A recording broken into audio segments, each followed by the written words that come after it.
Andaluza, a la Universidad de Huelva, al Ayuntamiento y a todos los organizadores y patrocinadores de este evento, y gracias por invitarme a participar, ¿no? Voy a intentar hacer una exposición, le voy a dar la licencia de que sea un poco mezcla de todo, de técnica, científica y conjugándola un poco con mi experiencia personal, ¿no? Que bueno, ya voy teniendo algunos años, trabajé primero en Cazorla, luego en Granada y luego aquí en la provincia de Huelva. Mi idea es reflejar un poco la evolución histórica de la consideración de esta especie, de los pinares de pino piñonero, que parece increíble, pero que se ha revisado científicamente en las últimas décadas. Ha ido evolucionando mucho en el tiempo, en la concepción, ¿no?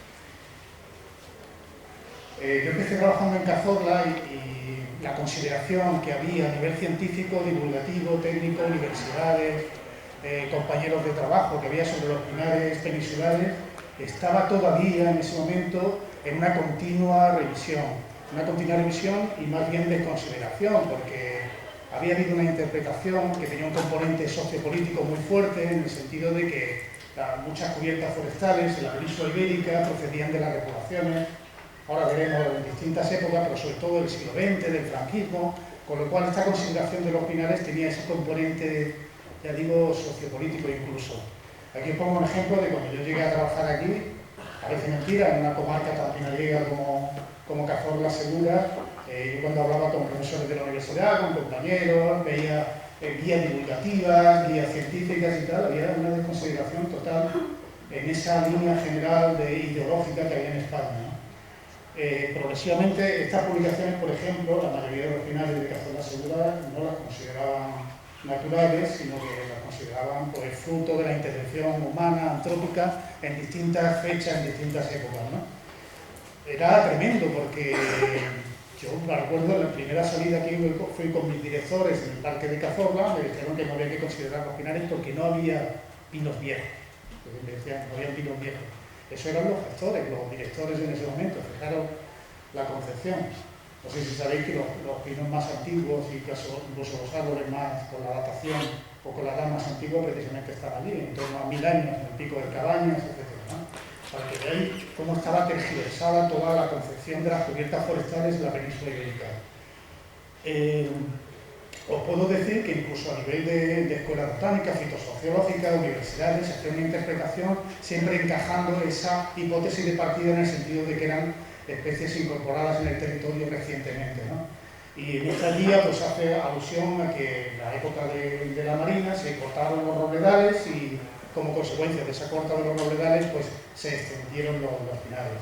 Claro, yo había averiguado mucho en temas de historia y eso era totalmente erróneo, confuso. No creo que lo hicieran con mala intención, pero cuadraba dentro, habían encontrado un dato de una corta de quejigo, de roble, y eso cuadraba dentro de su concepción en el sentido de que todo el pinar era incorporado, ¿no? O buena parte. Ahí están en esas guías. En realidad las cortas de pinares tienen unas raíces muy profundas, las maderadas de pino bajan por el Guadalquivir desde tiempos remotos, incluso en la Edad Media, la ciudad de Córdoba recibía las pinadas desde la Sierra de Segura para construir, porque era una ciudad impresionante en la Edad Media. Córdoba, por ejemplo, incluso, por ejemplo, los reyes católicos tuvieron que emitir algunas cartas a los molineros diciéndole que no pusieran inconveniente en que los pinos pasaran por el Guadalquivir, porque a veces había problemas y los pinos entraban en los canales de abastecimiento de agua de los molinos, ¿no? Para que veáis las raíces tan profundas que tienen las cortas de pino en la Sierra de Segura, por ejemplo, ¿no? Entonces, todas esas interpretaciones que se hacían cuadraban en la dinámica general de concepción antipinariega que había en esos momentos, ¿no? Tengo que ir un poco más rápido, porque si no, no me va a dar tiempo. ¿Qué es lo que pasa? Que eso que se aplicó en general a las comarcas pinariegas, luego se ha ido cambiando, se definieron nuevas asociaciones vegetales, recientemente o relativamente reciente, normalmente las fosilófilas, se le puso ese adjetivo, esa connotación, de que ya no eran climáticas por el clima, sino estaban muy condicionadas por la condición del suelo, ¿no? Pues ya se fueron definiendo, se fueron salvando, por así decir, como especie autóctona, el pino pinaster de la Sierra de Segura, grandes estudios de paleoecología, sobre todo por la Universidad de Murcia, Carrión especialmente, y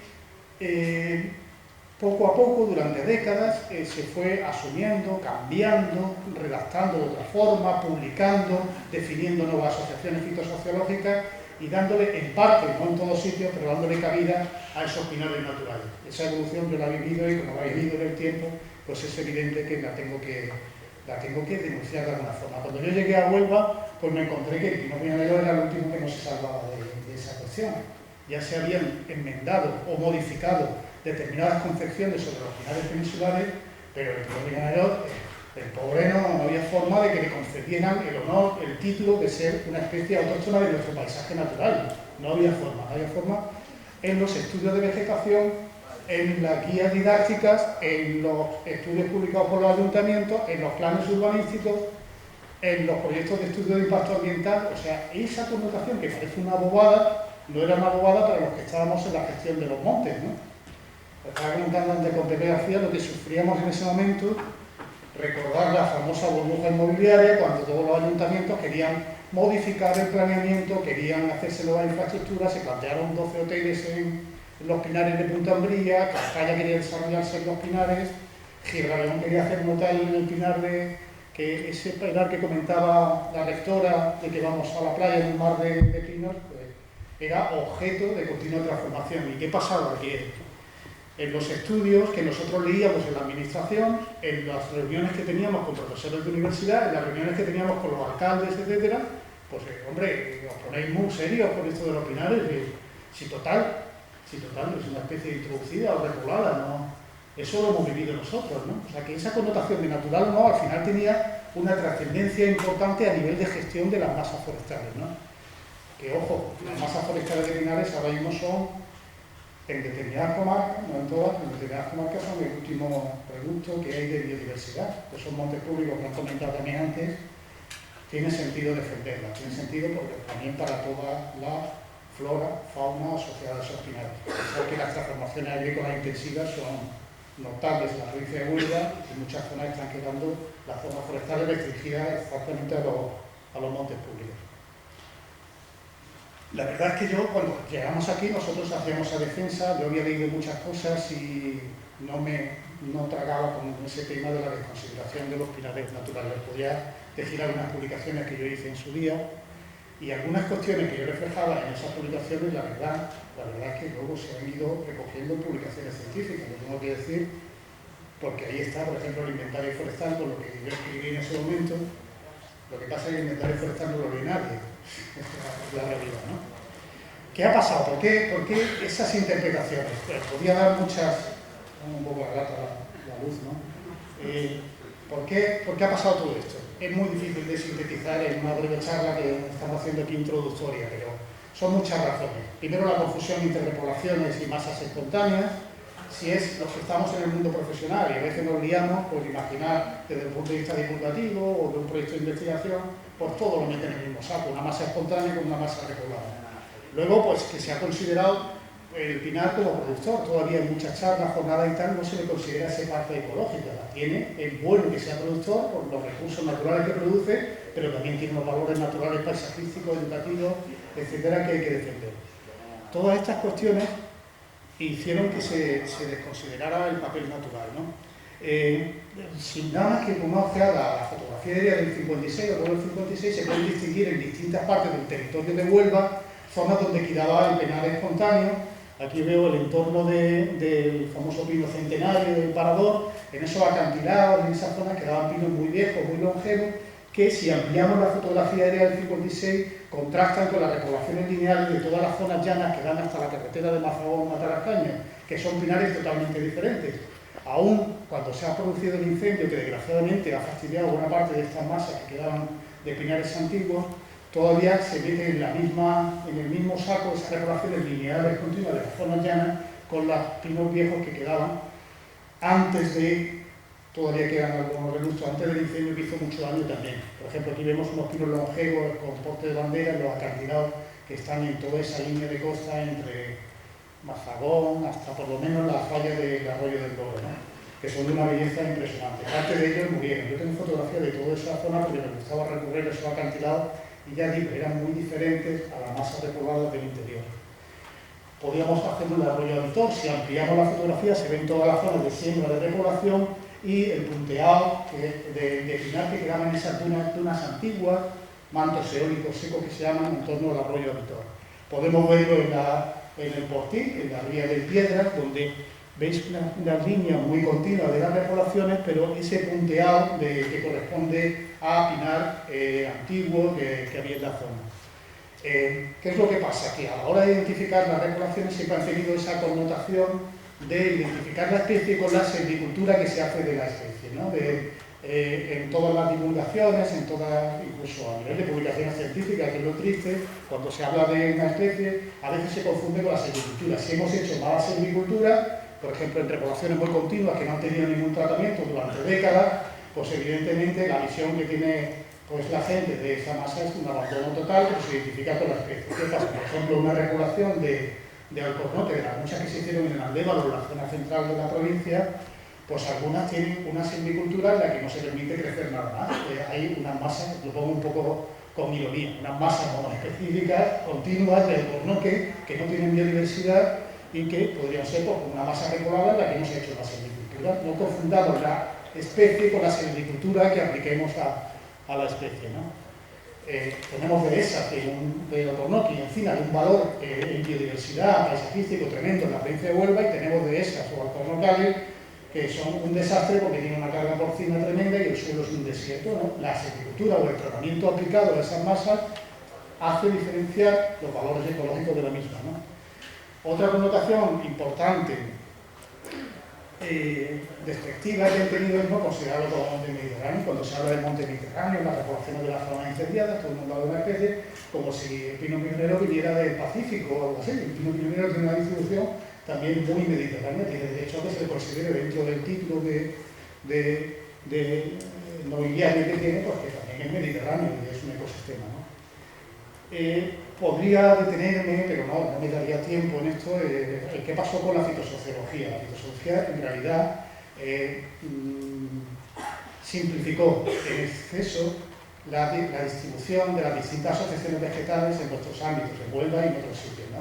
De forma que todo quedaba encasillado en los negrales salinares de la costa o en el alcornocal del interior, como si no hubiera situaciones ecotónicas intermedias o diversidad por suelos, o diversidad por exposiciones, por calidad de estación, que eso lo entendéis a nivel forestal, y hubiera otras posibilidades. Entonces, normalmente se han definido esas asociaciones en las que no me puedo detener.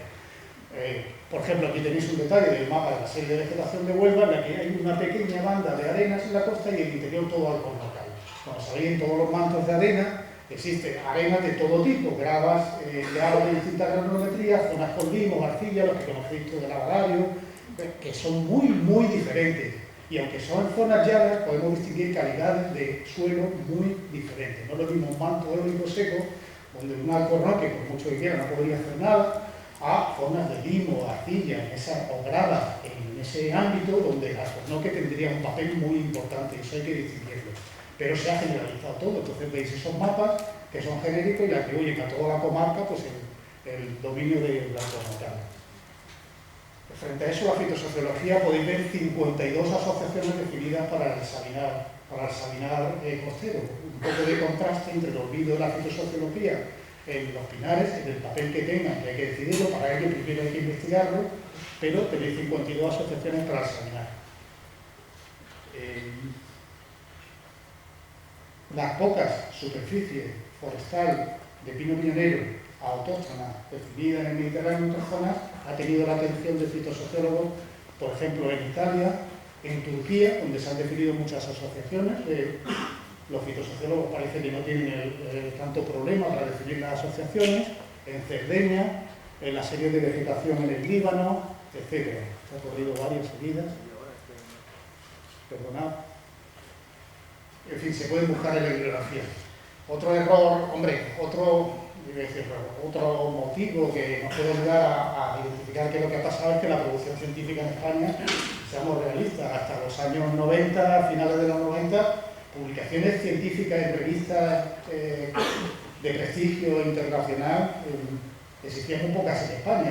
Existe un crecimiento exponencial que en este caso acompañó al pino piñonero también, se investigó más Y hubo otros aspectos de la ciencia que apoyaron. Ya no estoy hablando de la botánica estricta, de la fitosociología, pero hay otros aspectos de la ciencia como son la arqueología, la paleobotánica, la antropología, que estudia los carbones o los yacimientos, etcétera, la propia historia, que han ayudado a discernir o a evaluar mal cuál es el papel de los pinares de pino piñonero.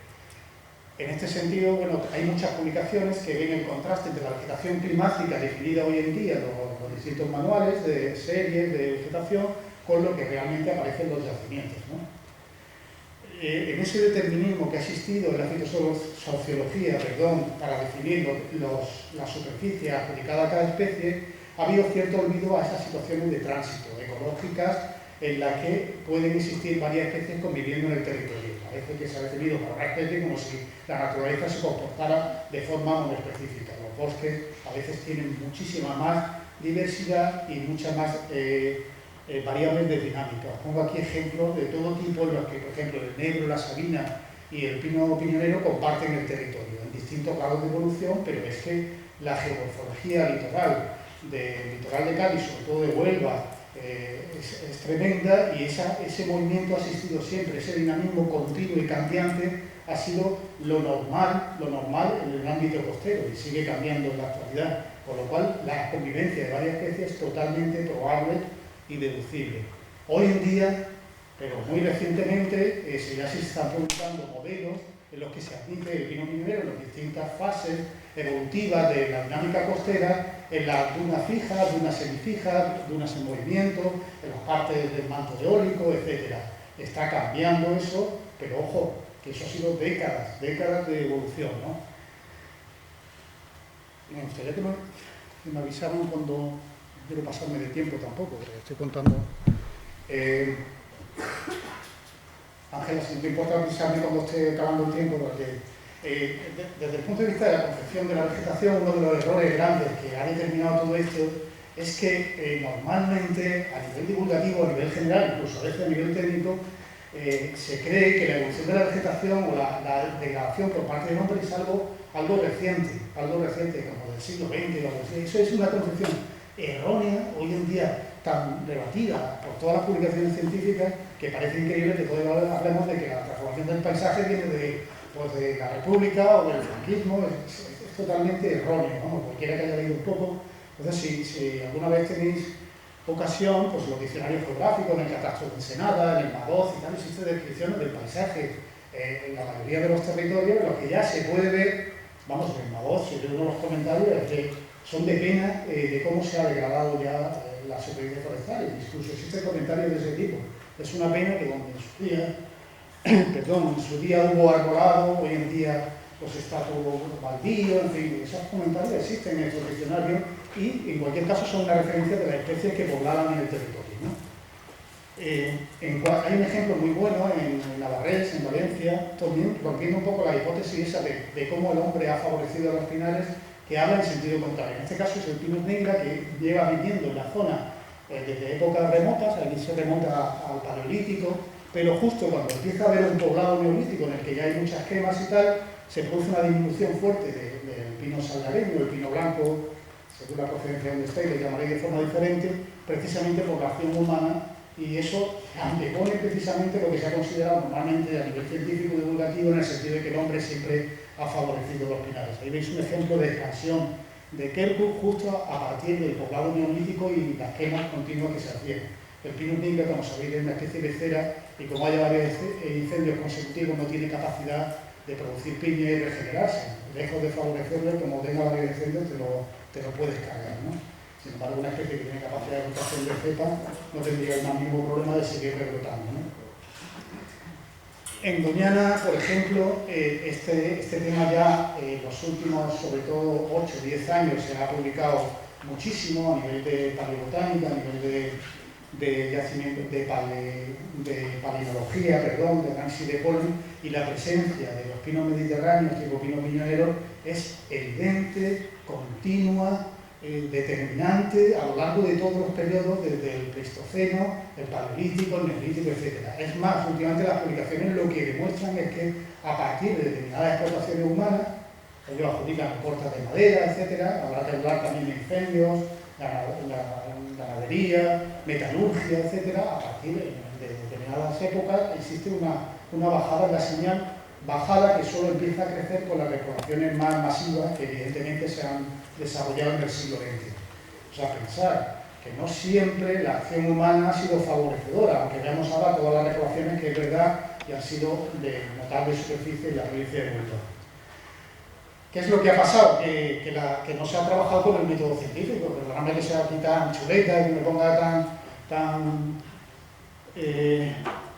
crítico, pero es que las hipótesis de partida que trabajaban tanto a nivel educativo como en investigadores es que ha sido repoblado. Las hipótesis de partida se han repoblado, con lo cual un grupo de investigadores, yo he hablado con profesores de Sevilla, de distintos sitios, un grupo de investigadores que descubría que el Servicio Hidrológico Forestal ha repoblado en determinada zona porque encontraba un papel, dice, ya, lo encontré. Son repoblados porque yo he encontrado que el Servicio Hidrológico. Pero ¿qué método científico es eso? Si tú encuentras un dato de que existe una repoblación, podrás plantearte, se ha repoblado pero existía anteriormente, se ha repoblado pero se había extinguido con anterioridad, se ha repoblado pero al lado también había, por lo tal han elegido la especie que estaba en el territorio. Había muchas hipótesis, habrá que trabajar con la distintas hipótesis, pero os puedo asegurar que la hipótesis con la que trabajaban en buena medida determinados investigadores era siempre la misma. ¿Qué es lo que pasa? Que ha habido una lucha de fichas que yo también la he visto en el tiempo. Cuando ya se demostraba que había antes, pues no, los servicios hidrológicos que restauraron la duna. No, en el siglo XVIII que hemos descubierto que las marismillas en Doñana se repoblaron, con lo cual en las publicaciones científicas que se han hecho en Doñana durante muchos años, el único dato, la luz se había encendido en que las repoblaciones eran del siglo XVIII, porque como he encontrado una repoblación del siglo XVIII, ya tengo mis teorías, las tengo cubiertas. Eso no es un método científico. Datos que rebaten eso del siglo XVIII ya están publicados en publicaciones científicas de todo tipo, en las ordenanzas medievales, en el catastro de Ensenada, en los conventos de la zona de la comarca de Doñana, con lo cual al final estaba muchísimo antes de esa hipótesis tan generalizada.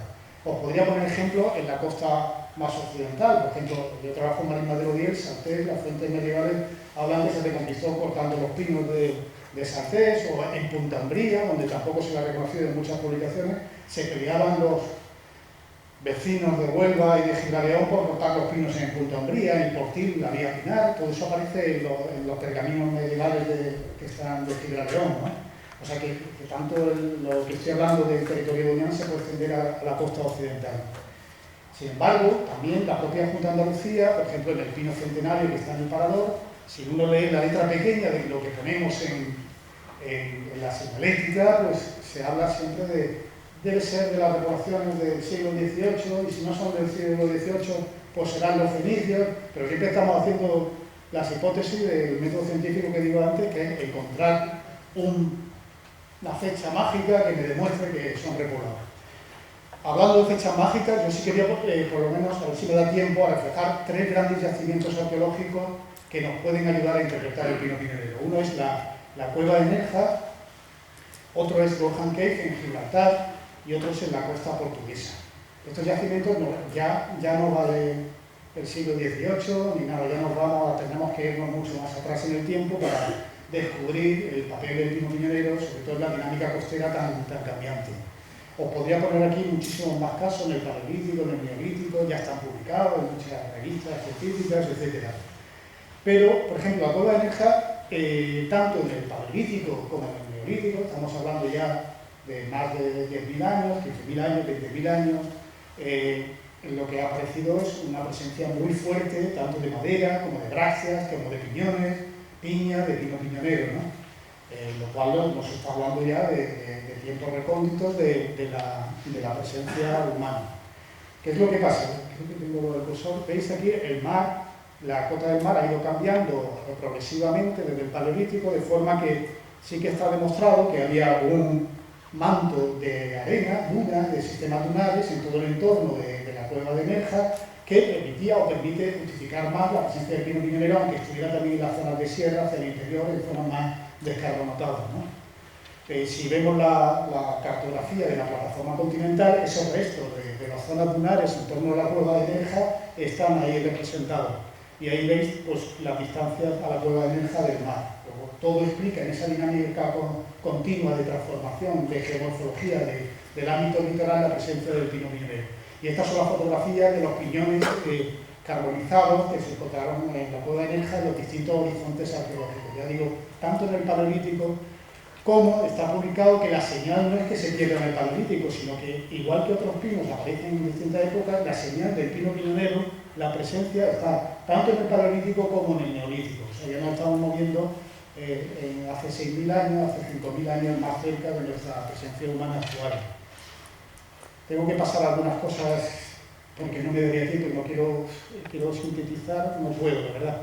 En Borja Cave, en la cueva de Gibraltar, pues exactamente igual. A lo largo de todo el Paleolítico, y a mí esto me llamó la atención, que la referencia a los restos que habían empezado a aparecer en la cueva está desde 1958. Y hemos estado décadas aquí discutiendo si el pino piñonero estaba en la península ibérica o no, cuando la referencia que dan muchos autores ya de encontrar piñones y restos del pino piñonero viene desde 1958, lo cual es tremendo. Lo que pasa, claro, en esta época no está el internet, las revistas científicas, esto está en un legajo, en el Museo Británico y pues, nadie lo consultaba realmente, ¿no? Pero bueno, luego hubo mucho más excavaciones arqueológicas y hoy en día existen publicaciones de prestigio de todo lo que ha aparecido en la cueva de Nerja. Y no sé si conocéis, un libro muy bonito de Stevenson, que es un biólogo y arqueólogo que ha trabajado ahí y que él no tuvo el más mínimo problema en reproducir que la vegetación en la que vivía el Homo neandertal en Gibraltar era de pino piñonero, y porque no le cuadraba todo lo que encontraban ellos, los datos de flora, de fauna, de restos, había un pinar de pino piñonero, no cuadraban en los modelos normales. Curiosamente, esta cueva tiene la anécdota de que comparte también con este hallazgo con el tema del rabilardo. Como sabéis, el rabilardo se pensaba que era una especie original de Asia porque tiene una distribución muy disyuntiva entre Asia y la parte, sobre todo occidental, de la península ibérica, y resulta que ahí aparecieron hace 40.000 años los huesos del rabilardo, con lo cual esta especie también se salvó de que la consideraran exótica cuando formaba parte también de la fauna natural, ¿no? Exactamente igual que en Cueva de Nerja, el nivel del mar ha ido oscilando, por lo cual el sistema de duna, el manto eólico en torno a Gibraltar era abundante y explica también una presencia en todo ese ámbito litoral del pino piñonero.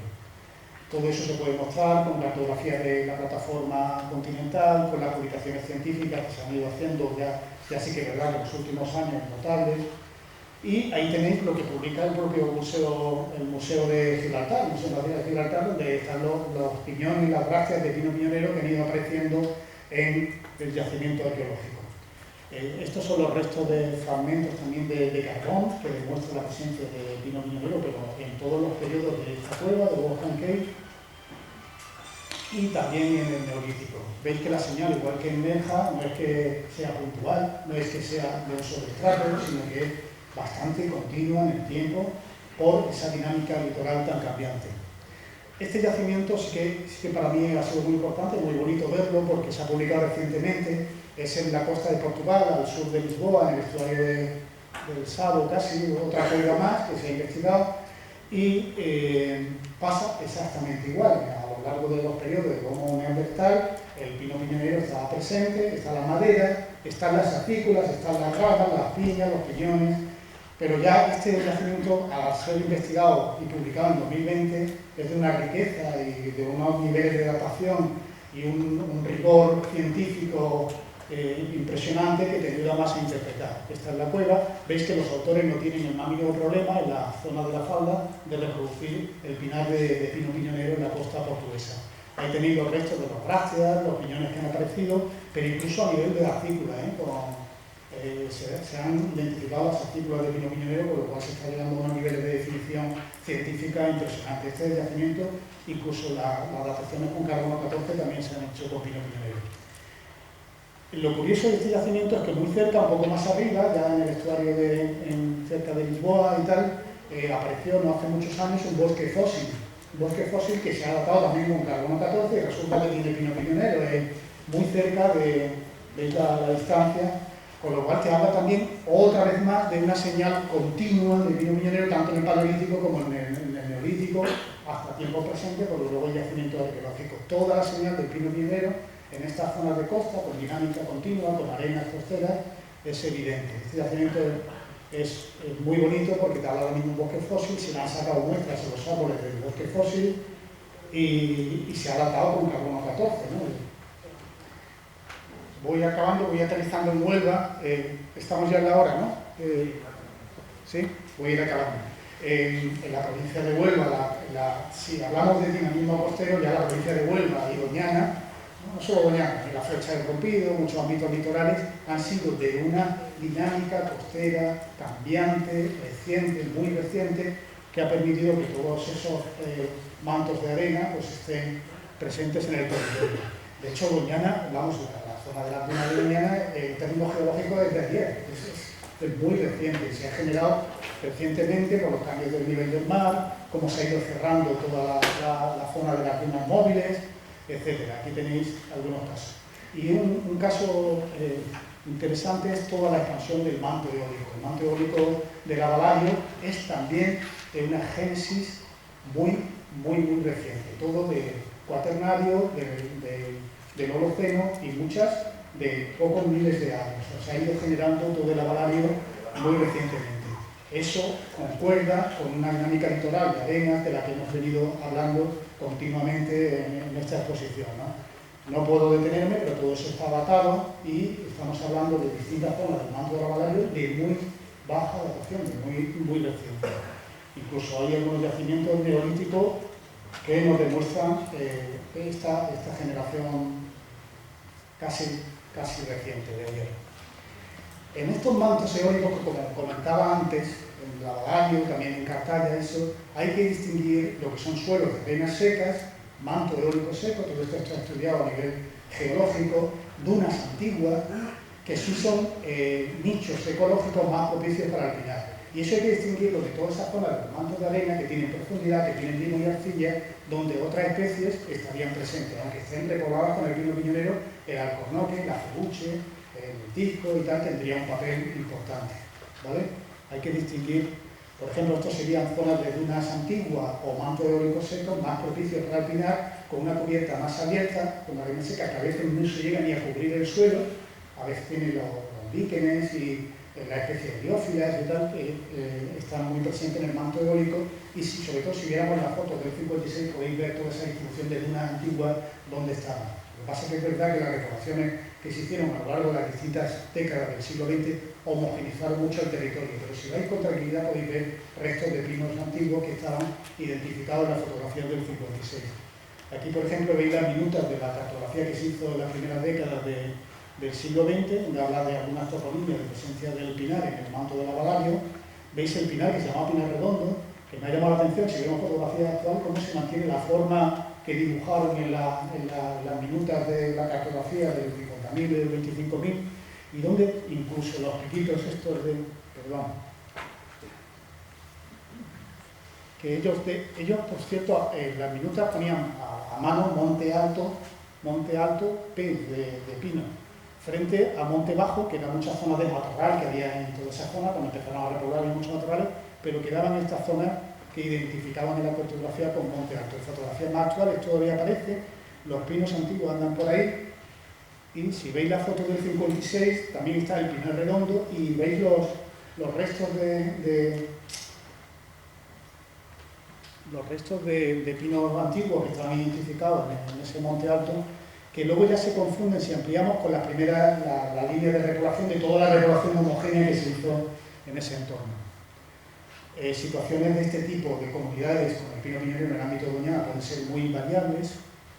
Quiero ir rápido, ya voy concluyendo. Las publicaciones que ha habido en el entorno de Doñana, con el equipo sobre todo de Carrión de la Universidad de Murcia, con la paneología, sobre todo en los últimos 10 años, han multiplicado exponencialmente la referencia científica sobre la señal polímica de estos pinares en el entorno de Doñana. Entonces ya los yacimientos en los que podemos analizar esta presencia son notables, tanto en el paleolítico, en el anterior, en el neolítico, en Almonte, en la Laguna de las Madres, Mari López, etc.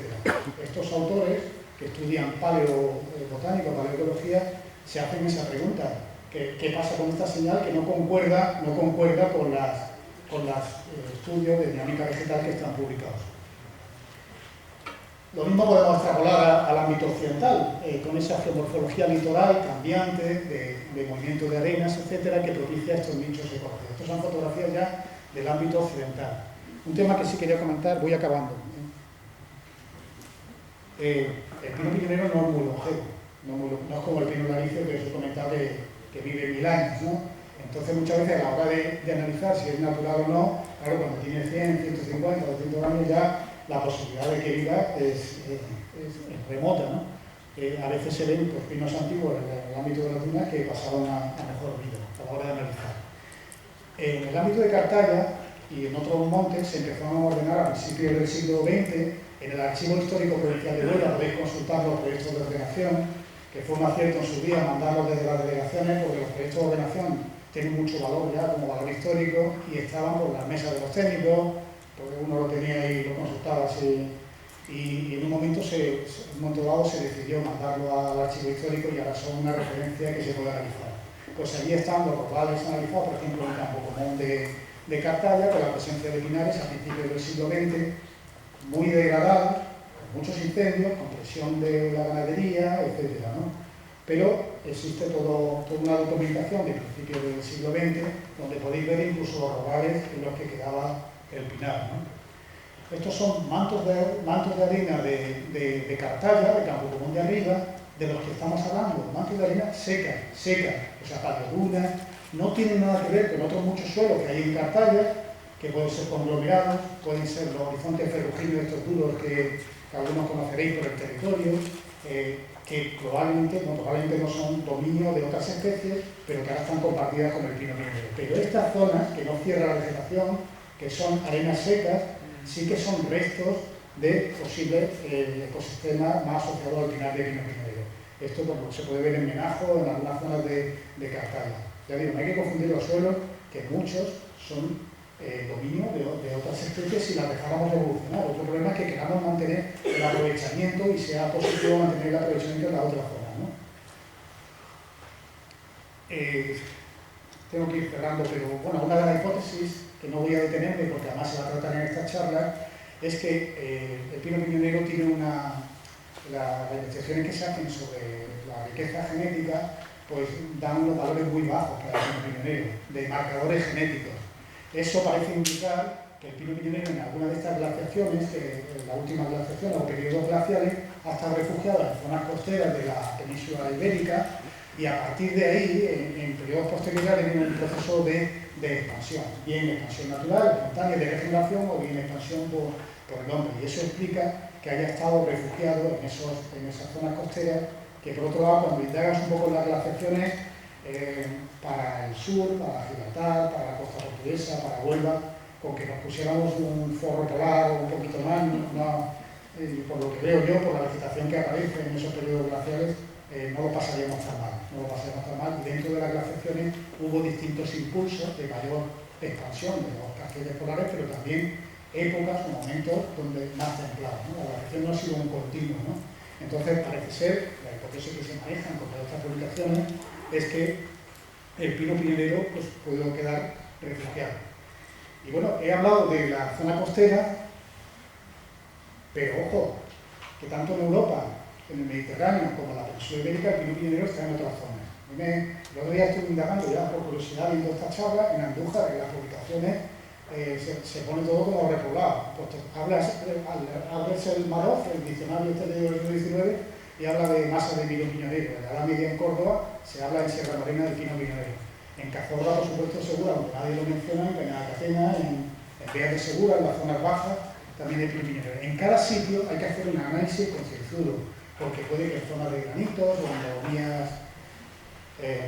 endormías metamórficas, en zonas de mucha degradación, y suelos pobres, las coníferas no las busquéis nunca en los suelos ricos y en suelos pobres, pues aparecen en otras zonas, en Cataluña, por supuesto se va a hablar aquí en la meseta, en las zonas eólicas continentales de la meseta, que por cierto cada vez tienen más referencia en todo el Holoceno de presencia, también en esas zonas, ya hablarán ellos, pero también en esa zona se hablaba de repoblado y resulta que en todos los océanos aparecen pruebas de la presencia en esas arenas, ¿no? En conclusión, hay que aplicar el método científico en cada sitio, no andar por los prejuicios de que todo es repoblado, que es verdad que hay muchas poblaciones que necesitan silvicultura.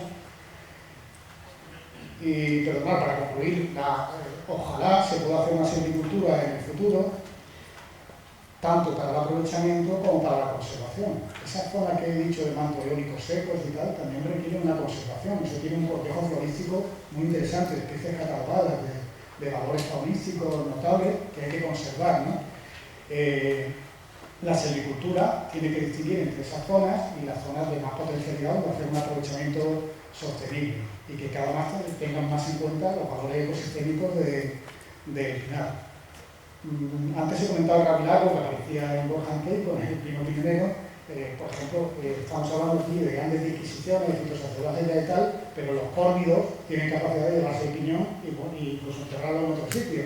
Por lo cual tú puedes hacer grandes incubaciones, pero como el córvido se lleva el piñón y lo pone en otro sitio, ahí sale un pino piñonero. Lo pongo un poco como anécdota de que existe una relación en el ecosistema muy fuerte y que a veces hay que considerar todo, incluso la fauna asociada, ¿no? Nada, muchas gracias. Porque que he ido un poco acelerado, dando demasiada información, pero el tema, claro, el tema lo he vivido en el tiempo, por lo cual tendría muchas cosas que contar. Y quizá para concluir, lo que sí me gustaría es que se hiciera un poco homenaje a toda la gente que ha defendido durante décadas. Aquí veo compañeros míos, está Pepe García, Atleta, que están defendiendo los pinares en la costa, cuando todo el mundo sabéis que está dedicado a autousos productivos, la fresa, etc. Y la silvicultura que hemos podido aplicar con una mesa llena de papeles, muchas veces de guerra, una silvicultura de guerra.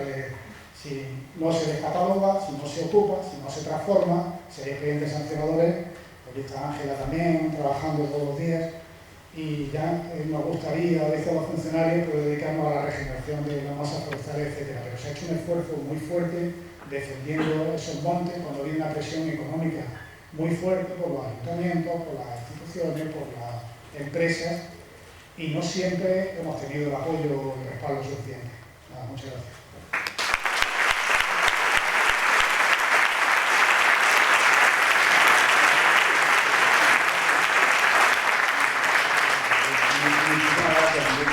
No por el tiempo, porque esto casi lo teníamos previsto que iba a haber en retraso, pero claro, nos has hecho una revisión desde la historia antigua hasta la historia recientísima que estáis viviendo ahora mismo en la administración, que es muy interesante. En principio no lo teníamos previsto, pero yo creo que es una oportunidad. Os concedo dos preguntas, dos comentarios que le hagamos a Enrique y luego ya, por si acaso, directamente a él. ¿Alguien quiere hacer alguna pregunta? Bueno, si no, yo hago un pequeño comentario cuando has hablado del cortejo florístico. Precisamente donde estamos, a 200 metros de donde estamos, hay una de las escasas poblaciones de Adenocarpus grigianus, ¿no? Que es un endemismo propio de los pinares de Pino de Huelva, que lo tenemos aquí mismo. Así que, pues nada, darte las gracias, nos hemos quedado con ganas de haberte seguido escuchando y esperemos que de estas jornadas se traduzca en una publicación, o sea que probablemente, aparte de que podamos disponer de las presentaciones, pues podamos tener los textos, todo con su tiempo. Ahora tenemos un pequeño descanso, nos han preparado un café ahí fuera, así que tenemos, Ángela, media hora, 20 minutos. Pues en 20 minutos volvemos para aquí ya para ver las comunicaciones sobre silvicultura. Pues nada, muchas gracias. De desarrollo sostenible. Y os quería dar simplemente algunas notas de logística.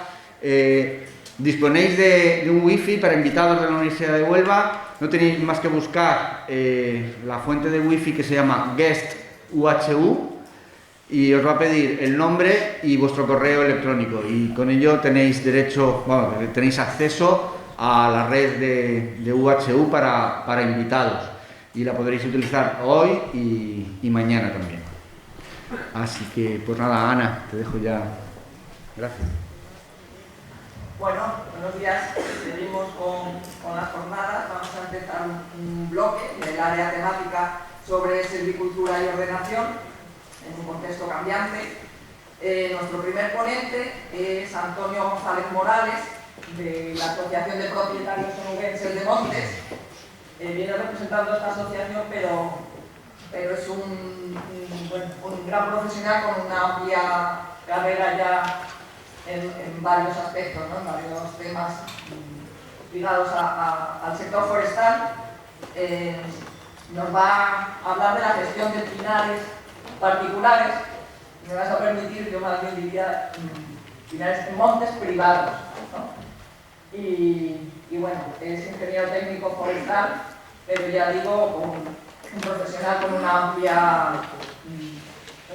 conocimiento y una amplia formación ya en temas forestales. Muchas gracias, Antonio. Buenos días a todos, ¿se me escucha bien? Muchas gracias, Ana, por la presentación. No sé si la merezco o no, pero agradecido. La verdad es que esta mañana me ha dado mucha alegría entrar aquí porque hacía bastantes años que no pisaba el sitio donde nací como profesional, la verdad.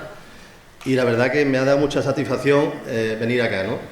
También con mucha responsabilidad porque después de tantos años me vuelvo a sentar delante de todos mis profesores, los que fueron mis formadores, ¿no? Vengo representando a la Asociación de Propietarios Onubenses de Montes, APON en acrónimo, la cual gestiona actualmente un grupo de certificación forestal sostenible, bajo el estándar de FSC, ¿vale? APON nació aproximadamente en el año 2004 con un firme compromiso de formalizar un grupo de certificación forestal con el compromiso de vender la madera certificada. Vinieron otros objetivos posteriores, pero el firme compromiso fue el germen de la asociación. Sí que es verdad que después, con el paso del tiempo, pues se ha ido ampliando el abanico de propietarios y se han ido incorporando propietarios con otro tipo de masas forestales que también tiene perfectamente cabida en la certificación forestal. Dentro de la tipología de monte que nos podemos encontrar en APON es muy variado, ¿no? Podemos encontrar propietarios que tienen montes de algo más de 8 hectáreas hasta propietarios que llegan casi a las 6.000 hectáreas forestales. Son todos fincas forestales. APON actualmente agrupa una superficie, ahí en la tablita esta se muestra, tal y como indica el estándar actual de certificación forestal, la distribución de propiedad en base a la superficie, ¿vale? De esta forma tenemos un monte que se considera micropropiedad, inferior a 15 hectáreas. Tenemos 24 montes que están comprendidos en el rango de pequeña propiedad entre 15 y 250 hectáreas y el resto de los montes están en mediana propiedad. Como todos sabéis, aquí en Huelva las superficies predominantes son pequeñas y medianas propiedades. Dentro de esta quizás venga más adelante, pero la superficie total que agrupa la asociación son en torno a 15.000 hectáreas, no llega, le falta muy poco, y el grupo de certificación algo más de 13.000 hectáreas. Después veremos los datos más concretos. Una de las tipologías de monte que nos podemos encontrar en la asociación son dehesas, encinares y alcornocales, que muchas de las veces en la misma finca se dan estos tres tipos de formaciones, montes más abiertos, después en zonas más abruptas de barrancos, pues sí hay bosques más nativos, donde se ha intervenido menos por las circunstancias orográficas y existen verdaderos encinares y alcornocales, ¿no?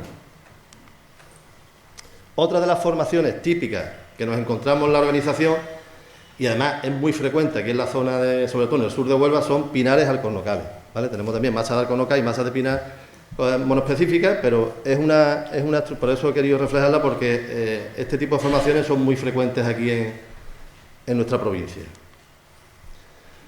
La mayoría de la superficie es de eucaliptal, puesto que uno de los objetivos, como he comentado antes, de la organización fue certificar la madera que en aquel momento se vendía, y salió un poco el boom de la certificación forestal.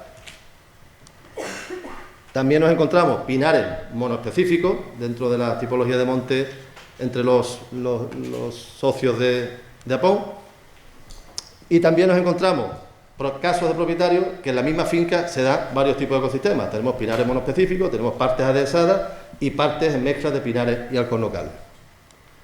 Y también tenemos algún caso que otro de reforestaciones de alcornoque que se hicieron con cargo al subprograma 2 en la década de los 90. Con lo cual, con esto quiero decir que no solo está enfocado a lo que es la madera de eucalipto, sino que se amplía mucho más. Dentro de la tipología de monte y la distribución por superficie, aproximadamente son los datos que se reflejan en esa tabla. no se ve muy bien la última fila, que es la que me interesa, que es donde se refleja, es aquella de allí, donde se refleja el total de superficie de pinar que está agrupada dentro de la asociación. Es que sale cortada un poco la tabla. Pero vamos, la digo yo. Ahí, se ve un poquito cortado. Bueno, donde quería llegar es que tenemos en mezcla, pinares en mezcla con otras especies, mayormente alcornoque, unas 1.600 hectáreas y después unas 900 hectáreas de pinares monoespecíficos, ¿de acuerdo? Que sumaría un total de algo más de 2.500 hectáreas de pinar. Bien, de esas 2.500 hectáreas que actualmente están incluidas en APON, la gran mayoría, prácticamente todas, fueron por repoblaciones que se hicieron hace ya bastantes años, ¿no?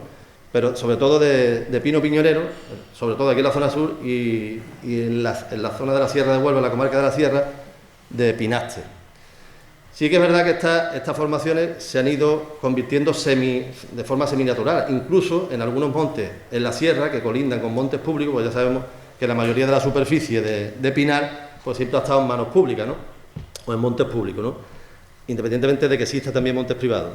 Y por la colindancia a lo mejor a esos montes públicos con pinar, pues por la dispersión propia de la especie, pues la verdad que hay pinares verdaderamente emergentes en las fincas privadas que antes no existía ningún ejemplar de esta especie.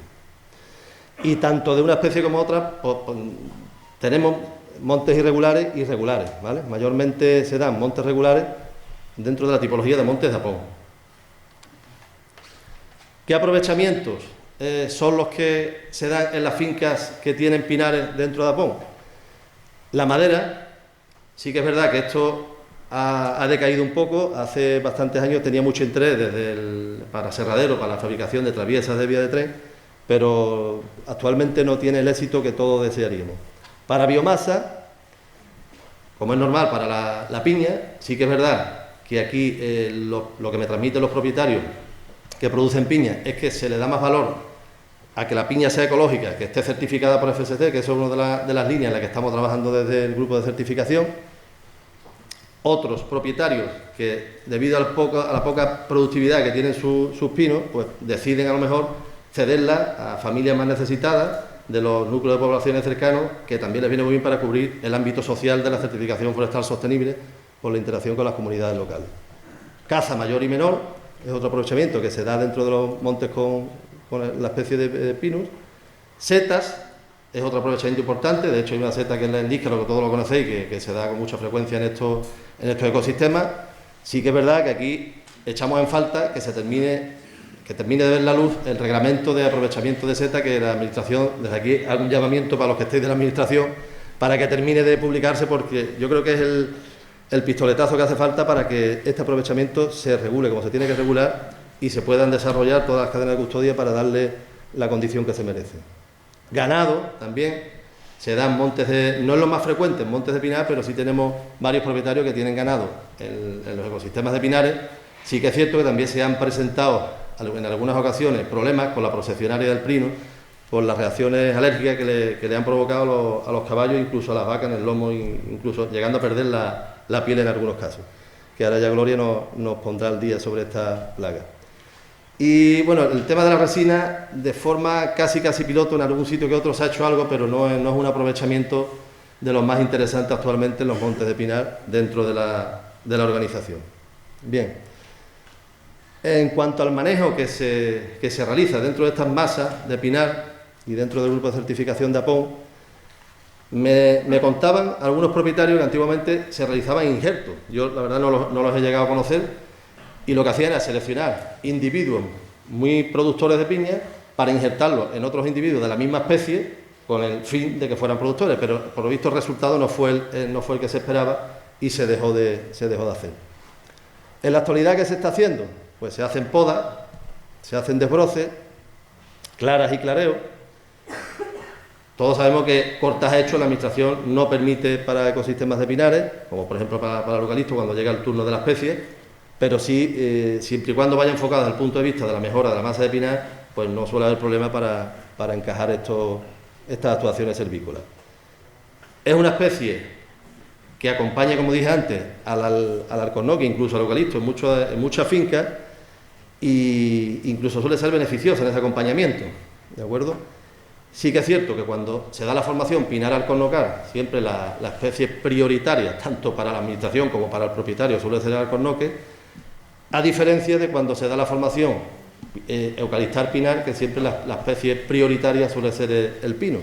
Y la verdad que muchas de las veces te sorprende cuando cortas una superficie de eucalipto el pinar que existe y que viene empujando con fuerza, por dispersión natural.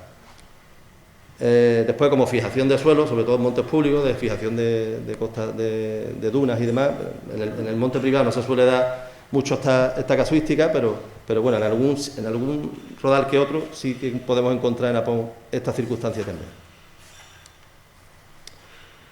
Como dije antes, el grupo de certificación de Apón tiene algo más de 13.000 hectáreas. Actualmente el certificado que está en vigor es hasta el año 2023 y la certificación que hacemos nosotros es grupal, con un total de 36 montes repartidos en 11 titulares. Es un grupo, quiero recordar que es el tercero en mayor superficie de Andalucía y el quinto en España. Es un grupo bastante amplio, a diferencia, por ejemplo, de otros grupos que puede existir en Galicia. El otro día hablaba yo con una compañera que gestiona un grupo de 3.000 hectáreas con 3.500 propietarios. Imaginaros la diferencia de 13.000 hectáreas a 11 propietarios distintos, ¿no? Y el jaleo que tiene que ser pues gestionar un grupo de certificación de esa envergadura.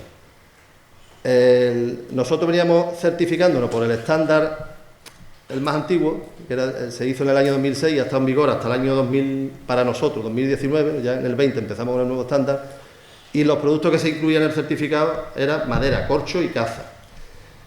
Con la entrada en vigor del nuevo estándar, que ya nosotros en el año 2020 nos certificamos con ese nuevo estándar, pues se amplió el alcance de ese certificado y se incluyeron productos, como la piña estaba realmente en el otro, pero no se comercializaba de la forma que nos hubiese gustado a nosotros en Apón, ¿no? Las carnes, sobre todo de ganadería, setas y hongos, y otro aspecto muy importante que está ahora de moda, está todavía muy verde el tema, pero está de moda, que son los servicios ecosistémicos, los créditos de carbono, que es donde nosotros desde Apón vemos un grandísimo potencial para las superficies de pinares en montes privados. ¿Qué ventaja tiene la certificación grupal? La primera de ellas es que se abaratan los costes de certificación, no es lo mismo repartir los costes entre 11 propiedades distintas que entre una única propiedad. Después se puede incluir la figura del administrador de recursos. Eso facilita mucho lo que es la comunicación con los propietarios, con los gestores de cada monte. Y después, que es el más significativo quizás, es el cumplimiento a nivel grupal de algunos de los indicadores que te exige el proceso de certificación. Y bueno, yo sé que la administración grupal pues, puede administrar varios grupos a la vez, que no es el caso de Apón. Este es el ejemplo más claro del cumplimiento grupal, que son las áreas de reserva, que lo que te quería decir es que no tienen la obligación de cumplirlo a título individual cada propietario, sino que se hace un cumplimiento a nivel de grupo. Aquí, después de todo, no tenemos tanto problema, porque la finca, la verdad, con la dimensión que tiene, siempre tiene cabida para todo, para una explotación más intensiva y para dejar áreas de reserva. En grupos de certificación, como puede ser, por ejemplo, el que he comentado antes de Galicia, ahí sí que supone un gran problema cumplir este indicador.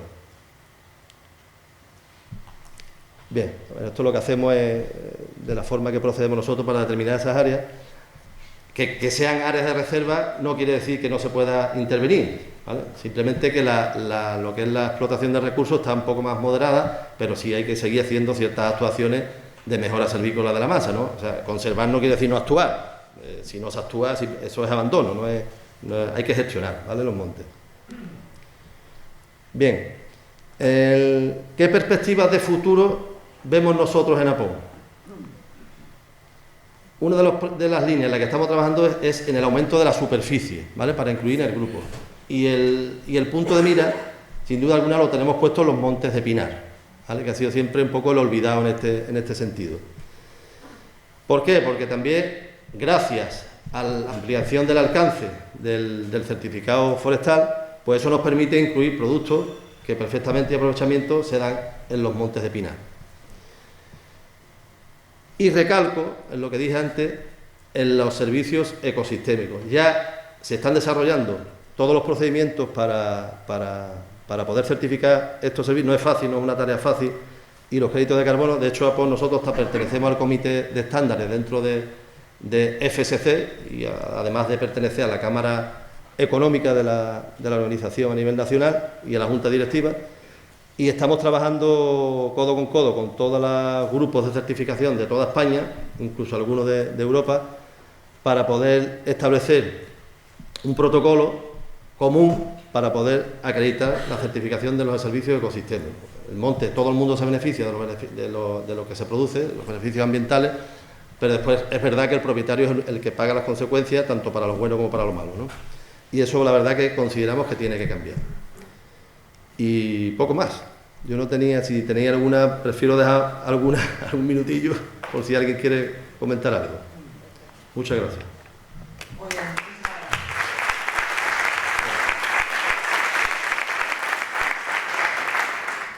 Muy bien, muchas gracias, Antonio. Pues pasamos a, ya, entiendo que ¿no? Las preguntas serán al final del área temática, ¿vale? Pasamos a la siguiente exposición, nos la va a hacer el compañero Miguel Cueto Álvarez de Sotomayor. Es jefe del Departamento de Actuaciones en el Medio Natural, en la Administración, en la Delegación Territorial de Desarrollo Sostenible de Cádiz. Y bueno, en esta sesión ahora nos va a hablar de la gestión adaptativa y sostenible de los pinares litorales gaditanos. También Miguel, bueno, no sabría decir la cifra exacta, pero yo le conozco desde siempre, gestionando, ¿vale?, los montes también en la provincia de Cádiz. En primer lugar, lo que quería era presentar el protagonista de estas jornadas en nuestra provincia, en la provincia de Cádiz.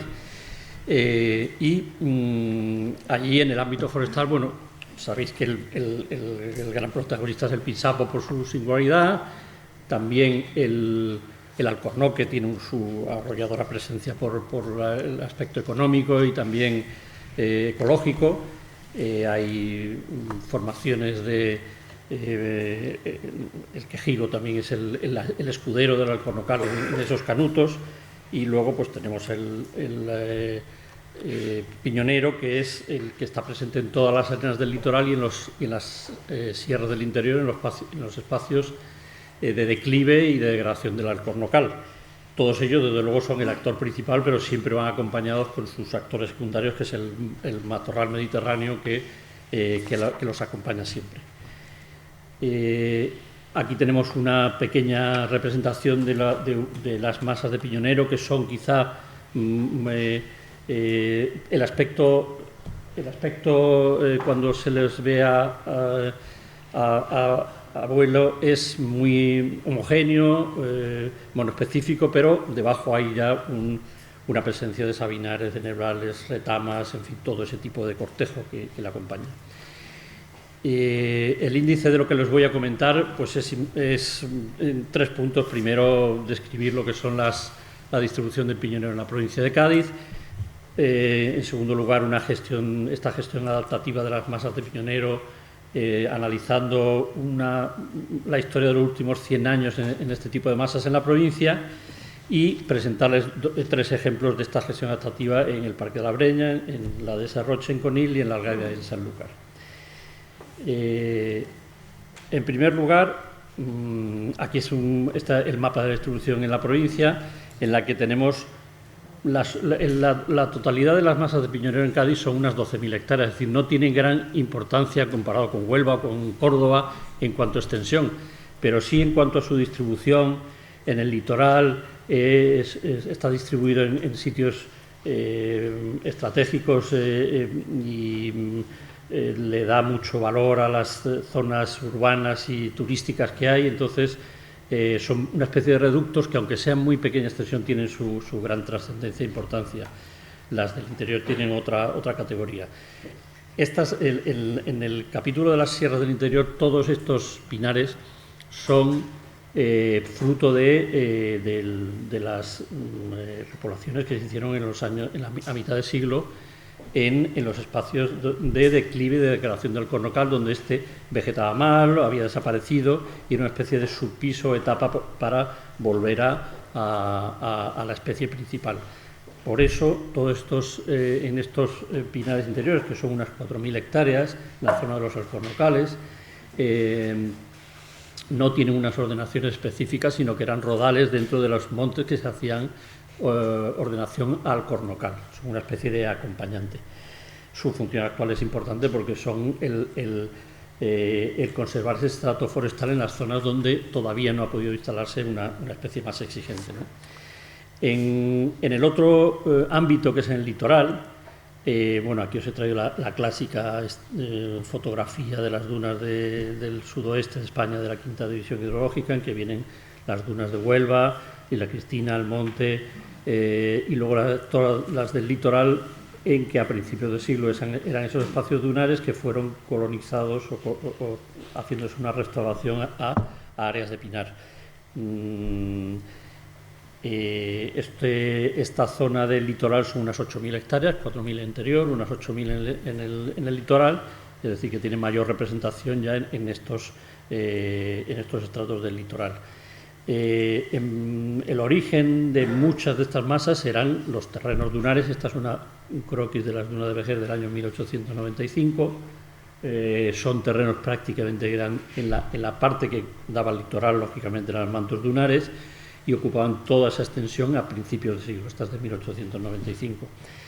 De todas formas, no eran, como antes se habló antes, no eran grandes extensiones despobladas, sino que había pequeños núcleos interiores donde había reductos antiguos de lo que quedaba del pinar.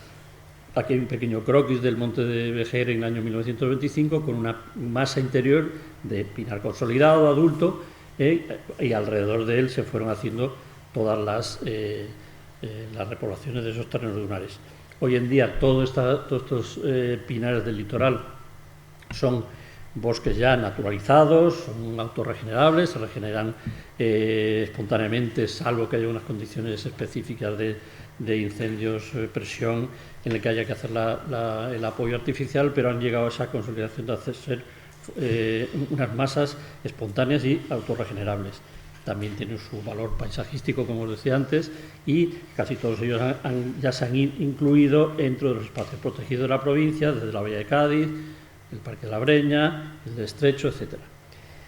Bueno, pues una vez presentada la distribución en la provincia, entraríamos ya un poco a la gestión adaptativa de estos pinares, y para ello he traído como punto de partida un cuadro del documento de planificación quizá más genérico que tenemos, que es el Plan Forestal. Ya es desde el año 90, han pasado muchos años, pero sigue teniendo su valor porque fue un documento que aprobó el Parlamento, que fue apoyado por muchos ayuntamientos. Es decir, no solo era un documento de planificación, sino que tenía una gran aceptación. Bueno, pues dentro de este documento, en los últimos capítulos, hay los modelos de gestión, y en el caso del pinar, pues plantea, aunque pueda ser simplista, pero son una serie de objetivos: producción de madera, producción de piña, restauración de ecosistemas, mantenimiento de ecosistemas. Para ello plantea unos tipos de manejo, que puede ser su conservación o su transformación a otras masas, y para llegar a un estado final, un pinar ordenado a fruto, un pinar ordenado a madera, mezcla de quercus o pinos o pinares estables. En este caso, el estado final de estos pinares litorales no es ya tanto una mezcla de conífera frondosa, sino de conífera-conífera. Estamos en un pinar y su evolución a sabinar enebral. En esto ya se ha hablado que, como en todas las historias, hay sus conflictos entre protagonistas, y siempre se ha mostrado la dualidad entre frondosa, conífera, y en este caso es conífera-conífera. En este caso creo que cada uno hay que dejarlos vivir y que vayan madurando, y que dependiendo del suelo que tengan y su madurez, pues irán colonizando un espacio u otro, y para ello hay que tener bastante paciencia. Muchas veces yo he oído que queremos tener ya el sabinar en 5 años, como si fuera una cosa tan sencilla. Todo irá evolucionando, pero hay que dejarle su tiempo y su paciencia, ¿no? a partir de este esquema, digamos, de unos estados iniciales finales a través de unos objetivos, pues les quería comentar un análisis de 3 casos en la provincia de Cádiz, en el que lo que planteo es analizar el territorio, que es el litoral gaditano, sobre el que se han asentado estos ecosistemas que son los pinares, y a partir de los documentos de planificación, que eran principalmente los proyectos de ordenación de esos montes, analizar en este último siglo, de 1900 a 2000, cómo ha habido esa adaptación, ese cambio, esa gestión que ha habido que adaptarse a los tiempos, a través de, ya digo, estos documentos que han ido sucediéndose por los distintos organismos que han pasado en este siglo. En el primer lugar, el Parque Natural de la Breña, son los montes de Vejer y Barbate. Aquí vimos antes que era una masa casi monoespecífica, pero ya vimos que tiene ya su gran complejidad debajo de ella. Para ello, lo que he intentado analizar son, durante los últimos 70 años, qué ha pasado en esas ordenaciones o en esos documentos que han ido dejando por escrito los gestores, ¿no? En el año 52 es la primera ordenación de estos montes, y se plantea como el objetivo de esa planificación es la producción de madera exclusivamente. Estamos en el año 52, son objetivos muy productivistas. Se trata de obtener fustes grandes destinados a la carpintería de ribera, de Barbate y de las cercanías, buscando grandes fustes, incluso torcidos, para las cuadernas de la carpintería de ribera, y el resto de otros tipos de maderas para el cajerío de pescado, y los otros objetivos secundarios también están presentes. Pero para ello, pues plantean este tipo de documentos, llevar el monte a un monte alto regular mediante aclareos sucesivos, para tener este tipo de árboles, fustes destinados a ese elemento como objetivo principal, sin descartar todos los otros que también están. Y si hacemos un salto de otros 20 años, nos plantamos en el 76, hay otra nueva ordenación, y resulta que en esos años ya la carpintería de ribera está en declive, entra la producción de fruto a tener su importancia, y en el año 76 el organismo entonces, que era el ICONA, plantea una ordenación enfocada a la producción de fruto. Se hace un inventario para hacer la evaluación de este tipo de fruto, y aquí ya hay un cambio de modelo. Se pasa a tener como objetivo un monte alto y regular, en que estén representadas todas las clases de edad, en que haya que hacer puestas en luz para tener grandes copas, y el objetivo vemos que hay que cambiar, hay que adaptárselo a una nueva, y aunque el monte tiene pocos años, pues se empieza de nuevo. Hay un cambio de objetivo y de tipo de masa que queremos conseguir, ¿no?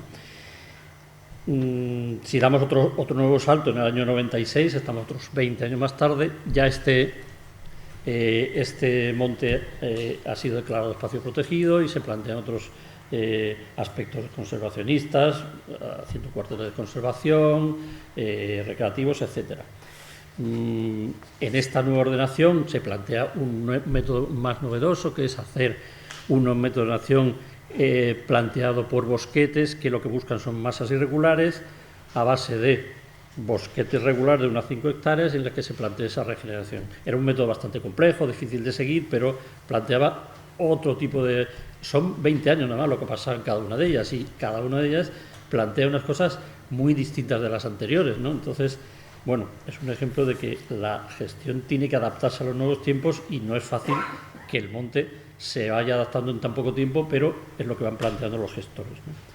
Como vamos rápido, pues pasaré al siguiente modelo, que es el de la calle de Sanlúcar. Está enfrente de Doñana, al lado del río Guadalquivir. Es un monte con distinta consideración, y un estrato alto, otro estrato bajo, más diversificado, y aquí lo más significativo quizá de la gestión, que desde el principio del siglo tenía unas 1.200 hectáreas, y al poco tiempo, en los años 20, se le ha dado un bocado para hacer la colonia agrícola de la Algaida, que supone casi un 40% del monte. Bueno, eso le afecta a la gestión. Eran tiempos en que eso era lo que se planteaba, ¿no?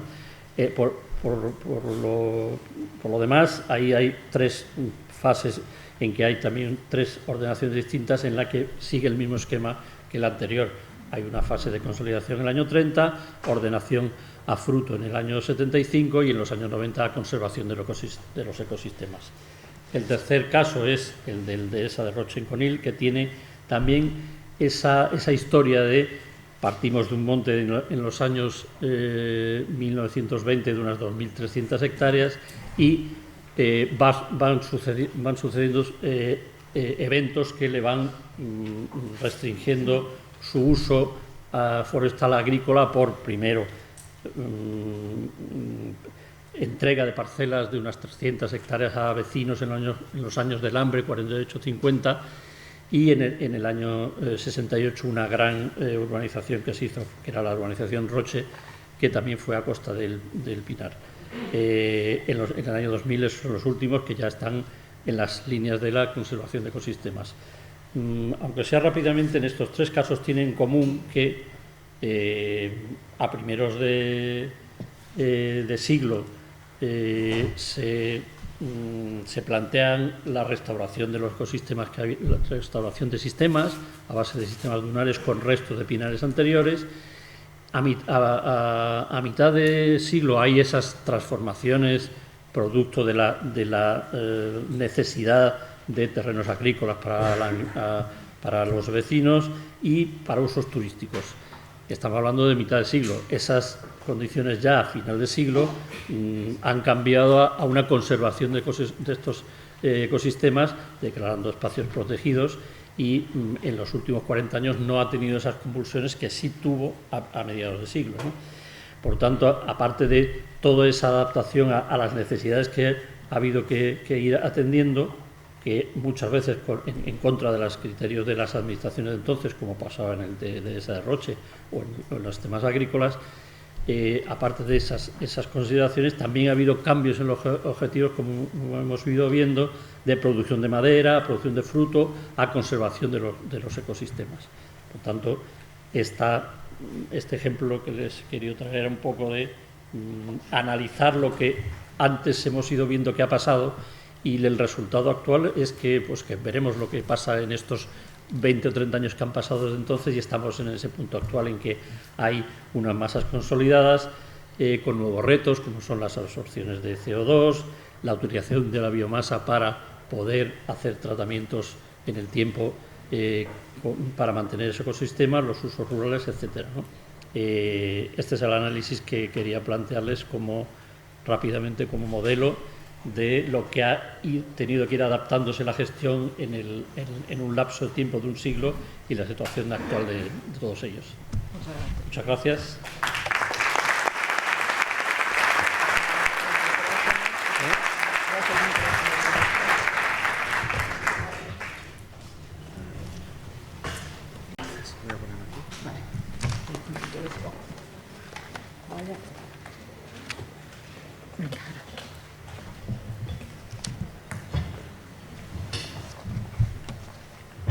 Bueno, buenos días a todos.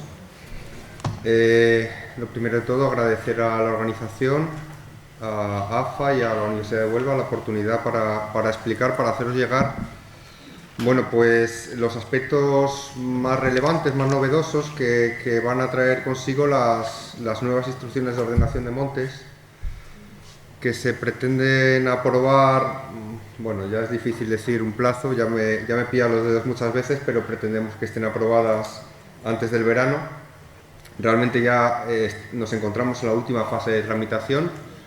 Fue el año pasado cuando pasaron la fase de información pública y consultas, una fase muy intensa en que se recibió mucha participación por parte del sector. Y simplemente en este cuarto de hora lo que quiero hacer es un poco mencionar esos aspectos más relevantes, más novedosos, no centrándome únicamente en la ordenación de pinares. Realmente las instrucciones de ordenación, bueno, pues son válidas para cualquier tipo de monte, independientemente de la especie que lo pueble. Sí podemos encontrar cosas más específicas de los pinares en la metodología de los recursos a inventariar, por ejemplo, en método de inventario del recurso piña, en el método de inventario de la resignación, etcétera. Pero los aspectos más notables que cambian van referidos un poco a cualquier tipo de monte. Bueno, este es un poco el pequeño índice de la ponencia. Simplemente hacer una pequeña relación al principio de lo que ha ocurrido desde las instrucciones anteriores aprobadas y por qué acometemos estas nuevas instrucciones. Las instrucciones anteriores son del año 2004. Buscaban una gestión integral de los montes andaluces, no referida únicamente a los montes arbolados, unas instrucciones específicas de la idiosincrasia, de la particularidad del monte andaluz o del monte mediterráneo. Y en este periodo de 18 años pues se han ordenado más de 1.245.000 hectáreas, como dice ahí, que suponen un total de 1.230 proyectos o planes técnicos de ordenación. Se ha facilitado la relación de los propietarios particulares con la administración, el acceso a las subvenciones. Este tipo de herramientas este tipo de relaciones van a ser aún más importantes en el futuro. Las líneas de la política europea vienen en el sentido de que los montes deben contar con un plan de gestión, deben contar con una planificación, algo que quizá a los técnicos forestales nos parece obvio, pero muchas veces no está de más que un agente externo pues nos lo recuerde. ¿Qué posibilidades de mejora encontramos respecto de esas instrucciones de 2004 y qué es lo que impulsa a redactar unas nuevas instrucciones? Bueno, realmente, principalmente es la incorporación de una serie de postulados que aparecen en la Ley de Montes, leyes de procedimiento administrativo, como pueden ser la Ley 39, el Decreto de Simplificación Administrativa, que regulan al final la simplificación de estos instrumentos y la simplificación de su tramitación.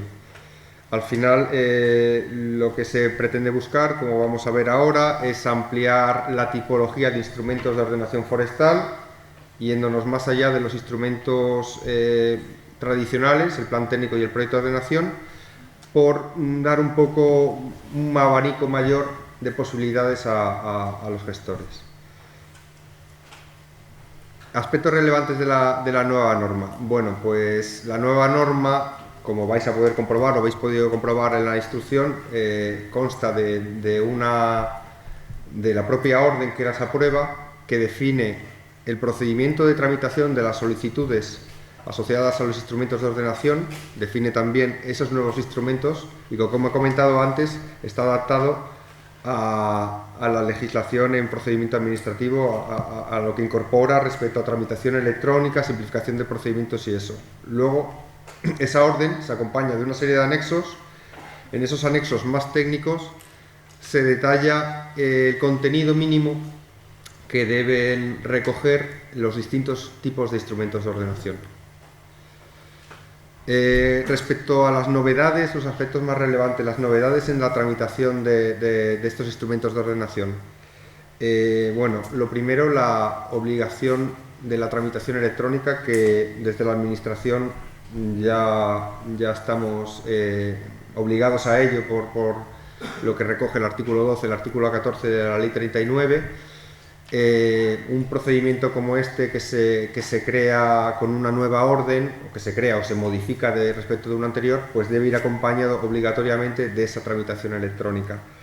Esa telematización va a acompañar el procedimiento del tercero, del propietario de ese monte no gestionado por la Consejería, que debe solicitar la aprobación de ese instrumento de ordenación a la Administración. Y acompañará, y esa telematización pues irá obligatoriamente en ese procedimiento de aprobación, de solicitud de prórroga, de subrogación, etcétera, de las diferentes herramientas. Otros procedimientos, sin embargo, me pasa para atrás, serán objeto únicamente de comunicaciones y serán pues también a través de la telematización. La imagen que aparece aquí en la pantalla es una captura de pantalla del BEA. El BEA es la ventanilla electrónica de la Administración que bueno, dentro de poco la Dirección General, las delegaciones, etcétera, vamos a tener que estar muy familiarizadas con con esto porque evidentemente tenemos que cumplir con lo que dice la ley y en breve espacio de tiempo vamos a tener que tramitar todos los procedimientos administrativos por medio de esta herramienta. En cuanto a los nuevos instrumentos de ordenación, lo que os comentaba, que aparecen nuevos instrumentos, se recoge la presencia del proyecto de ordenación, el proyecto de ordenación tal cual existía en las instrucciones anteriores, en las instrucciones estatales anteriores, en la ley forestal, obligatorio para montes de titularidad de superficie forestal mayor de 400 hectáreas, igual a como estaban las instrucciones de 2004. Luego, el plan técnico diferencia distintos modelos. El plan técnico dirigido a montes privados y a esos montes públicos por debajo de esas 400 hectáreas define distintos modelos, como digo. El plan técnico de ordenación de montes, similar al plan técnico recogido en las instrucciones de 2004. Un plan técnico de ordenación simplificado, que vamos a ver que se trata de un plan técnico presentado mediante un formato normalizado, y pensado para montes pequeños de superficie menor o igual a 400 hectáreas, y una nueva herramienta que es la adhesión a modelos tipo de gestión forestal, en la que se indican una serie de prescripciones técnicas, de indicaciones que deben aplicarse a los montes que tengan determinadas circunstancias, una pequeña superficie, una simplicidad estructural, una simplicidad en la gestión, que permitan que simplemente puedan acogerse a unos modelos preestablecidos, rellenando un formulario y aplicando ese conjunto de prescripciones técnicas. En cuanto a este modelo más novedoso, bueno, aparece, como he dicho, en los anexos todo el contenido técnico de cada uno de los tipos de instrumentos de ordenación. En este caso aparece un formulario que debería rellenar el solicitante, acogiéndose a alguno de los modelos de gestión que figuren. Inicialmente, en la orden solo se desarrollan los modelos de gestión de masas de eucalipto para aprovechamiento de madera o biomasa. En un futuro se podrán ir desarrollando sucesivos modelos tipo de gestión forestal, ya digo, aplicados a masas de una simplicidad de pequeña superficie y una gestión muy reglada. En cuanto a otros conceptos, otras novedades de las instrucciones, podemos destacar la casuística de las revisiones extraordinarias. Cambian bastante respecto de lo que venía siendo habitual. Esto también, además, había sido siempre una pequeña rémora respecto de las ordenaciones anteriores, que indicaban únicamente la posibilidad de hacerlo con esas grandes perturbaciones que podrían existir en un monte, un incendio, etcétera. Se aumenta esa tipología. Voy a ir un poquito más rápido porque me queda poquito. En cuanto a la prórroga de los instrumentos de ordenación, un tema que también en las instrucciones anteriores quizá no venía suficientemente desarrollado, también se intenta aclarar un poco las distintas circunstancias que pueden dar objeto a solicitar una prórroga y cómo se debe proceder. Otro procedimiento, el cambio de titularidad y la subrogación de un nuevo titular a una planificación que recoge unos deberes y unos derechos a los que un nuevo propietario puede o no subrogarse. Si decide no hacerlo, pues es libre de presentar un nuevo plan.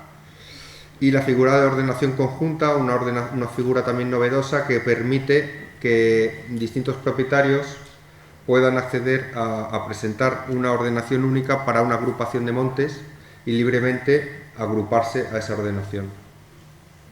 Bueno, en cuanto a las novedades ya más técnicas de lo que es el contenido de los planes, destaco únicamente la posibilidad de que las divisiones territoriales de carácter permanente tradicionales, el monte, sección, cuartel, cantón, convivan con divisiones territoriales de carácter temporal. La unidad inventarial, para en este caso la agrupación, para definir una tipología de inventario a realizar en una superficie, o la unidad de ordenación, que puede ser para determinados casos temporal, esto es, no coincidir exactamente con el cantón tradicional, sino limitarse a esas zonas forestalmente homogéneas por tipo de vegetación, forma fundamental de masa, forma principal, y, como digo, tener un carácter temporal. En cuanto a los inventarios, bueno, pues se quiere recoger un poco los distintos tipos de inventario, las nuevas tecnologías que aparecen en los inventarios que ya se venían utilizando, se recogen expresamente en las nuevas instrucciones y se regulan. Son los inventarios por LIDAR, por sensor atractivo, la fotogrametría 3D, etcétera, lo que conocemos. La posibilidad de hacer una estimación pericial, un método de inventario que más dirigido, por así decirlo, planteado para esas masas en las que el arbolado es excesivamente es joven todavía, hay repoblaciones jóvenes, masas de crecimiento lento, zonas adhesadas, etcétera. Hacer una estimación pericial en que el inventario va dirigido y la parcela que se levanta, las parcelas que se levantan van dirigidas y no de un modo uniforme. También se recoge la posibilidad de no inventario para zonas no arboladas o para zonas de difícil acceso. Y esto es importante en cuanto a la planificación, la flexibilidad de ampliar el plan de vigencia del plan especial, antes limitado a 10 años, hasta los 20 años si justificadamente se estima. Se incorporan además, como vamos a ver ahora, métodos de ordenación diferentes, más flexibles, más intuitivos, y la flexibilidad de la división inventarial que he comentado hace un momento. En cuanto a los métodos de ordenación, simplemente por nombrarlos, se definen nuevos métodos como el método de regeneración de masas arboladas claras o dehesas, que es una adaptación de los métodos de ordenación de masas irregulares pie a pie, y el método de ordenación por rodales, que se viene utilizando ya desde hace varios años en distintas comunidades autónomas, que no venía expresamente recogido en las instrucciones, y se regula para determinadas cuestiones. En fin, simplemente agradecer al equipo que ha hecho posible las instrucciones. Aquí hay unos cuantos: María José Arias, Francisco Javier Salas, el equipo que dirige la Dirección General Lola Gotarredona y bueno, esperemos dentro de poco poder contar con ellas. Muchas gracias.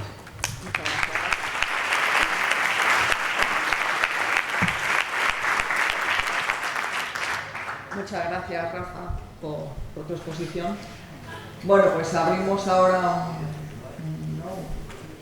ruegos y preguntas. Preguntas, por favor. ¿Piñonero el primero? Aquí. Y un PDF que se llama V2. Y tengo que empezar diciendo que ni muchísimo menos me considero un experto en gestión preventiva de incendios forestales en pinares de piñonero. Aún así confío en que bueno, lo que pueda comentaros aporte algo y si encima además consigo generar algún tipo de reflexión, pues entonces me daré con un canto a los dientes. Bueno, un poco por una pequeña introducción, de forma así genérica. Cuando hablamos de gestión preventiva, cuando hablamos de tratamientos selvícolas preventivos contra incendios forestales, normalmente no hacemos referencia a la especie. De forma general no lo hacemos.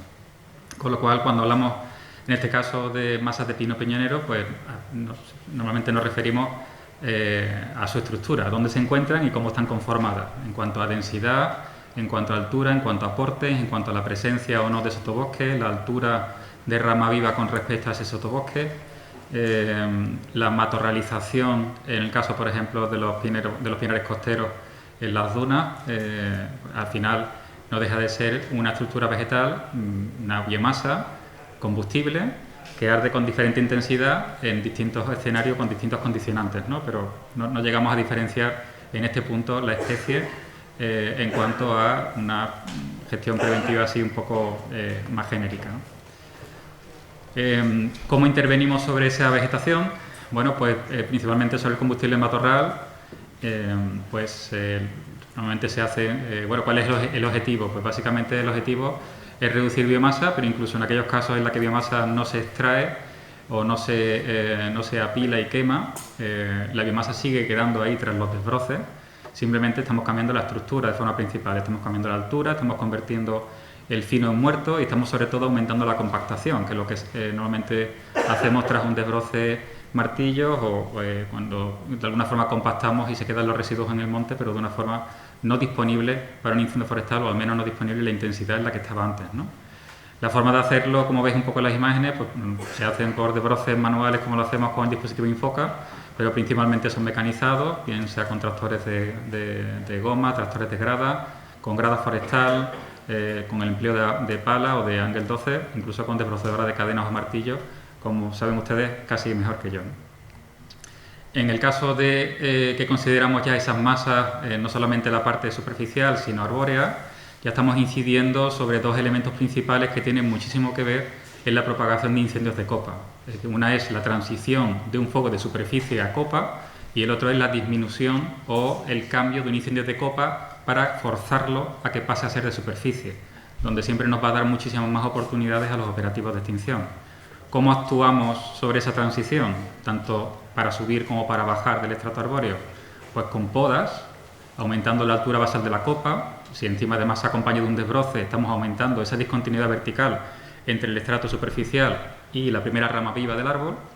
Ese aumento de la altura basal es fundamental, como digo, para frenar, y además todos los modelos así lo indican claramente, para disminuir la probabilidad de que un incendio de superficie pueda antorchar y a partir de ahí continuar progresivamente por las copas, ¿no? Y una vez que el incendio está por esas copas, la única forma que tenemos de frenar ese comportamiento de copa activo, que normalmente es el que nos genera muchísimos problemas en los dispositivos de extinción, es combatiendo sobre la densidad, sobre la espesura, sobre la densidad aparente de copa, es decir, sobre los kilogramos de biomasa viva sobre metro cúbico a efectos del rodal. ¿Cómo se consigue eso? Pues claramente, pues con claras, con clareos, con reduciendo la densidad.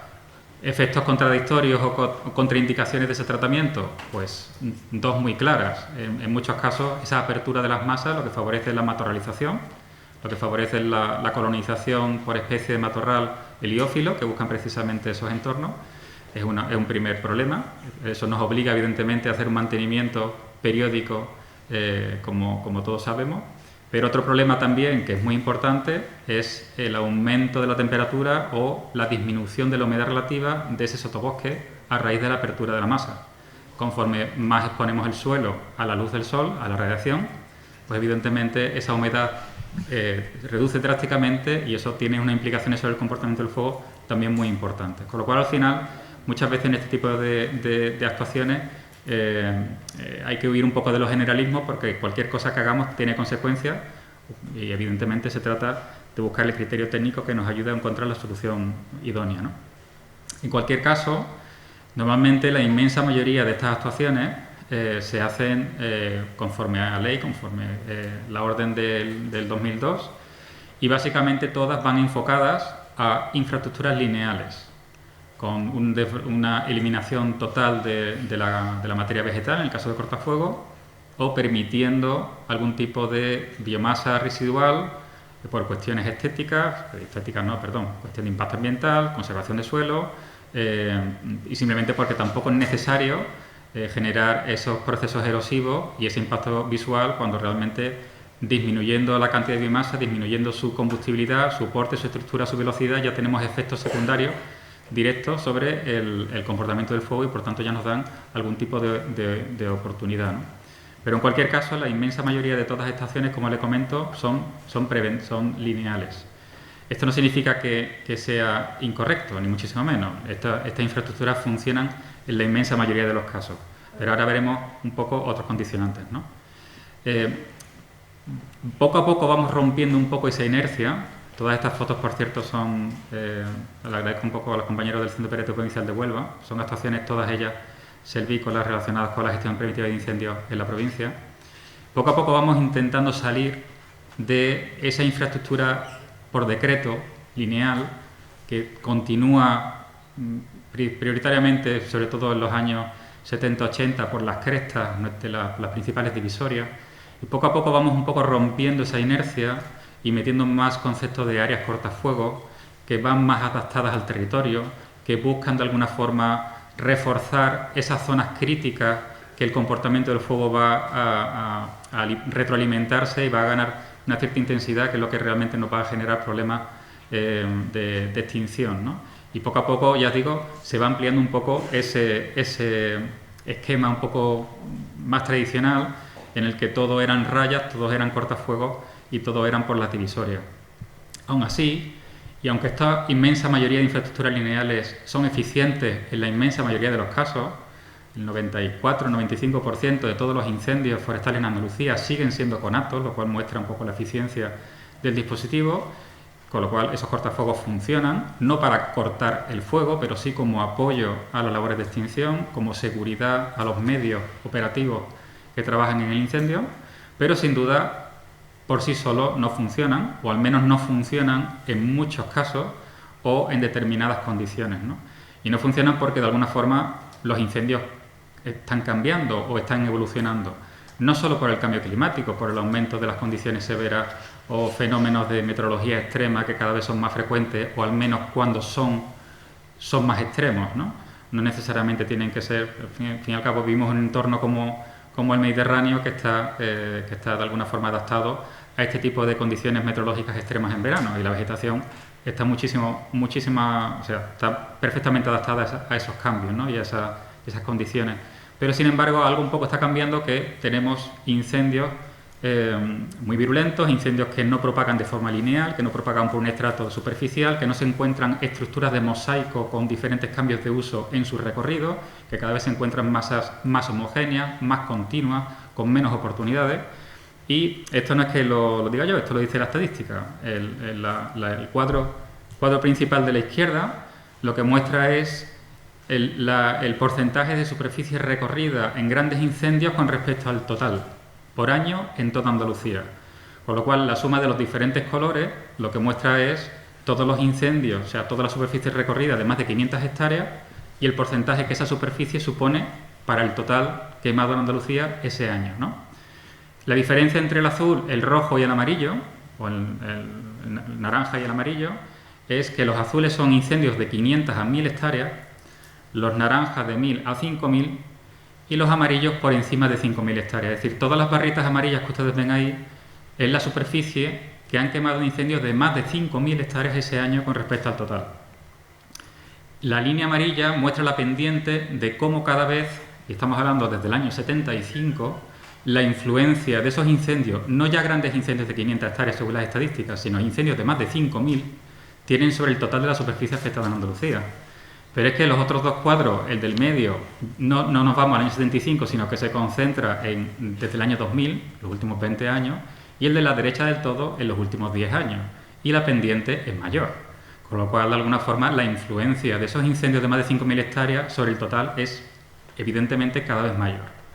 Y esto va asociado a un poco lo que comentaba antes, una falta de gestión generalizada, abandono del medio rural, simplemente la urbanización de la sociedad no española, sino internacional, y todo ello en un contexto de cambio climático que de alguna forma es lo que mezcla, lo que genera un poco ese cóctel, ¿no?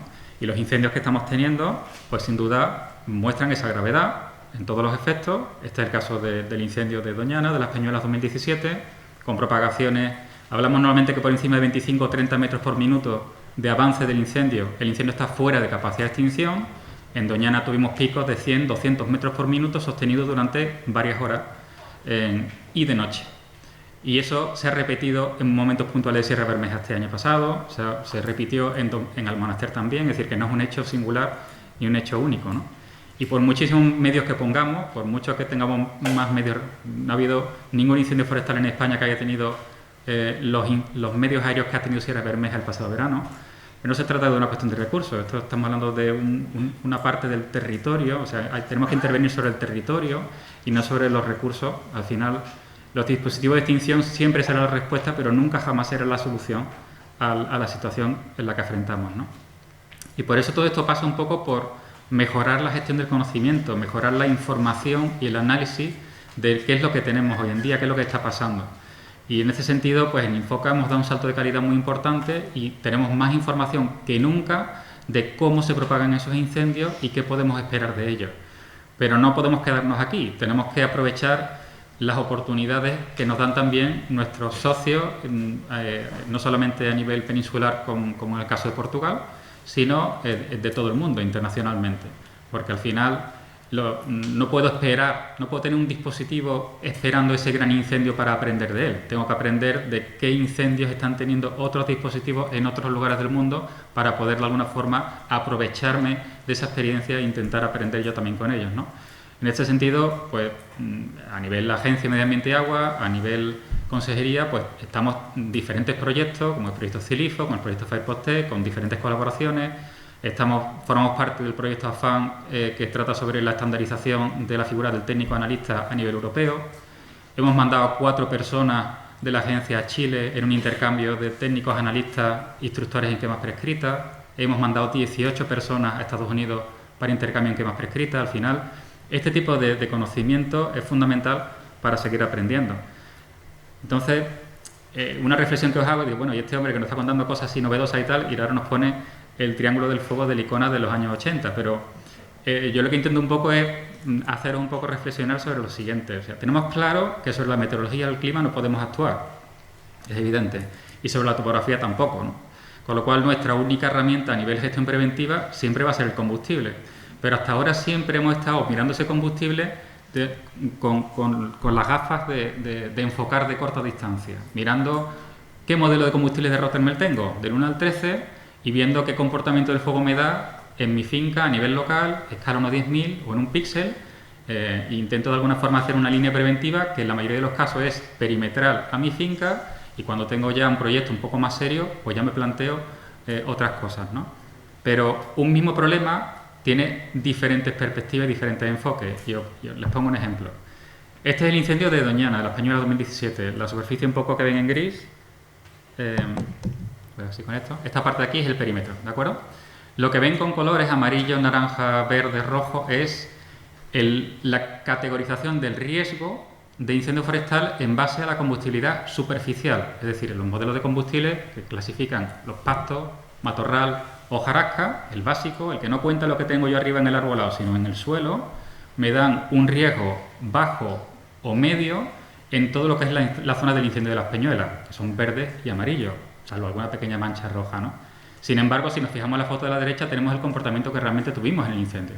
La foto de la derecha es un contrafuego, una quema, que se hizo de forma programada, pues, para frenar un avance de un determinado flanco en el incendio. Y como veis, nada más empezar a arder, directamente ya se pasa a copas. ¿Por qué? Por la predisposición, la sequía, la escasa cota o diferencia de altura entre el matorral y el estrato arbolado, pues favorece una propagación, un antorcheo que ni muchísimo menos forma parte de la imagen de la izquierda. Para intentar ver un poco qué pasó en Doñana, igual que ha pasado en otros incendios, tenemos que irnos a un análisis un poquito más amplio. Los píxeles que ven ahora en negro, que como ven ya están mucho más presentes en el entorno del incendio, no solamente reflejan las manchas de matorral con un comportamiento extremo o con una combustibilidad elevada, sino que refleja la estructura del arbolado que puede favorecer comportamientos de copa, bien sea porque favorecen entorchamiento, es decir, ese proceso de subir a copa y por tanto emisión de pavesas, bien sea porque tienen la suficiente espesura como para que una vez que suba a copa me puede propagar por copa. Con lo cual ya son píxeles, digamos, de comportamiento extremo, que ya están bastante más cercanos a la zona del incendio. Si yo esta información, este píxel, yo lo fragmento en cuanto a cómo de grande es esa mancha, esa tesela con ese nivel de riesgo, y le doy colores, no porque sean más extremos unos que otros, sino porque tengo más mancha continua con ese comportamiento extremo, ya tenemos la imagen de la derecha. Si eso lo llevamos a toda Andalucía, resulta que tenemos las zonas vulnerables a enormes incendios, no a grandes incendios, sino a enormes incendios en el conjunto de Andalucía. Y no es por ser tremendista, pero aquí tenemos, por ejemplo, el incendio de Coín del año... Esto se hizo con información del SIOSI de 2011, ¿vale? Que ahora ya estamos actualizando gracias, entre otras cosas, al proyecto CILIFO y a la empresa Agresta, que nos está haciendo un trabajo estupendo de modelización del combustible en Andalucía. Esta es la zona del 2012 de Coín. Esta es la zona que se ha quemado parte de ella en Sierra Bermeja este año, el incendio de las Peñuelas. Aquí tenemos Almonaster, aquí tenemos Arnalcollar, Río Tinto. Quesada no aparece por aquí porque realmente ese pinar no estaba del todo bien caracterizado. En fin, nos muestra las zonas con problemas. Y si eso en vez de a nivel píxel nos lo llevamos a cuencas, yo ya como gestor ya sé un poco cómo tengo que, o dónde tengo el problema y cómo puedo un poco actuar sobre él, ¿no? Con lo cual, un mismo problema, que es el combustible, enfocándolo desde un punto de vista diferente, viéndolo con un espectro un poco más grande, pues nos puede dar una información distinta y nos puede permitir, como gestores, trabajar de otra forma, ¿no? Con lo cual, Cuando hablamos un poco de gestión preventiva de incendios forestales en pinares, yo realmente incidiría un poco en la gestión del paisaje, la gestión del territorio, ¿no? Y qué mejor ejemplo que el del incendio de las Peñuelas, o sea, la restauración, que no le voy a hacer spoiler al compañero que viene detrás, pero simplemente un poco por decir esos tres principales ejes, porque la unidad de análisis, el Centro Operativo Regional, participó dentro de ese proyecto. Y de alguna forma un poco pues hicimos una validación del comportamiento del fuego sobre la propuesta de restauración y a partir de ahí pues aportamos cosas que luego fueron integradas en el propio plan de restauración, ¿no? Entonces, dentro un poco de los tres grandes ejes, y voy terminando, pues partimos en primer lugar de la realización de mejorar la resiliencia, es decir, mejorar la capacidad de resistencia del territorio a un nuevo incendio que antes o después voy a tener. Si es que nosotros la única forma de no tener incendio es que alicatemos el monte. Entonces, realmente el fuego está siempre ahí y volverá, antes o después.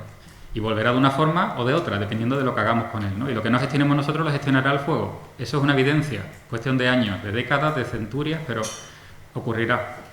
Al final, el objetivo de la resiliencia, la mejora de los mosaicos, lo que de alguna forma nos permite es fragmentar ese territorio. No solamente estamos mejorando la biodiversidad, estamos creando heterogeneidad en el monte, sino que desde el punto de vista del comportamiento del fuego hay una mejora del comportamiento del fuego conforme me voy encontrando diferentes cosas para comerme, ¿no? Como fuego, ¿no? Diferentes teselas distintas. Un segundo enfoque es identificar dónde tengo mis zonas prioritarias de actuación. Cuando yo hago simulaciones, cuando yo incorporo ese conocimiento que les decía antes del seguimiento de los incendios, del aprendizaje, pues yo al final voy identificando las zonas críticas en el territorio donde yo debo de concentrar los esfuerzos, debo de concentrar esa gestión, ¿no? Y de alguna forma eso me permite identificar esa zona. Y muchas veces basta con, como dice Rafael Serrada, el monte enseña, ¿no? Y está bien los análisis, está bien todo el conocimiento, pero realmente lo único que tenemos que hacer es fijarnos, ¿no? Y si vemos esta foto del incendio justo cuando entró en la zona del Asperillo, si se fijan, ven la parte central del incendio absolutamente arrasada, las partes de la subida, pues evidentemente con altísima intensidad. En este caso el incendio va con viento a favor, va con pendiente a favor, además el viento pues canalizado por las diferentes divisorias. Y ven ustedes ahí, en la parte de la derecha, un rodalillo verde que permaneció intacto para siempre al invasor, ¿no? Como la aldea Gala. Y realmente aquí es donde nosotros tenemos que identificar nuestras zonas prioritarias de actuación. O sea, tiene sentido a nivel reflexión, y estoy haciendo una generalización, pero tiene sentido que yo me gaste muchísimo dinero en hacer una infraestructura de defensa aquí. Lo que tengo que hacerla es donde el territorio me da una oportunidad para mantenerla, me da una oportunidad para ser efectivo en ese territorio, ¿no? Con lo cual realmente mantener este rodal es estratégico, es crítico para darle una capacidad de resiliencia, una posibilidad a todo lo que tengo por detrás. Ese análisis, de alguna forma, esa fragmentación del territorio, esa identificación de zonas prioritarias de actuación es importante, ¿no? Y de alguna forma fue un poco nuestra propuesta, nuestra aportación, mejor dicho, al plan de restauración, donde no solamente vimos bien esa fragmentación que proponía el equipo de restauración, sino que sobre ella identificamos nuestras zonas prioritarias o zonas estratégicas donde concentrar los esfuerzos y, por supuesto, acompañándolas de algunas líneas cortafuegos que deben de ser opciones o sea, dar oportunidades de extinción, pero además son elementos de seguridad, puesto que por ellas entran y salen el operativo, ¿no? Pero en cualquier caso es una simplificación de la enorme densidad de rayas que tenía o que tiene la zona afectada por el incendio, con lo cual muchas veces no es la cuestión de la cantidad, sino la calidad de lo que podemos hacer, ¿no? Y termino con tres conclusiones que de alguna forma salieron del análisis del riesgo en el proyecto, dentro del proyecto de restauración, en el incendio de Las Peñuelas.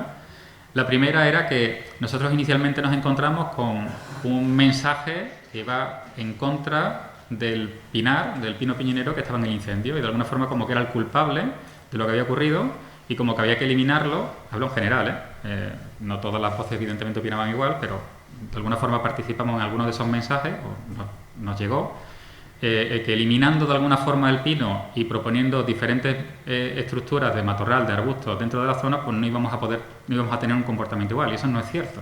Nosotros demostramos con simulación que esas mismas manchas de matorral o arbustos de un matorral que está adaptado al fuego, que está predispuesto a arder cuando le toca, pues íbamos a tener un comportamiento extremo igual, tanto si hubiese como si no hubiera pinos. Evidentemente, en este caso, el pino piñonero en el incendio lo que favoreció fue la emisión de focos secundarios y siempre le da un punto de velocidad de propagación, pero que por sí solo la creación de esa fragmentación no era una respuesta, una resistencia suficiente.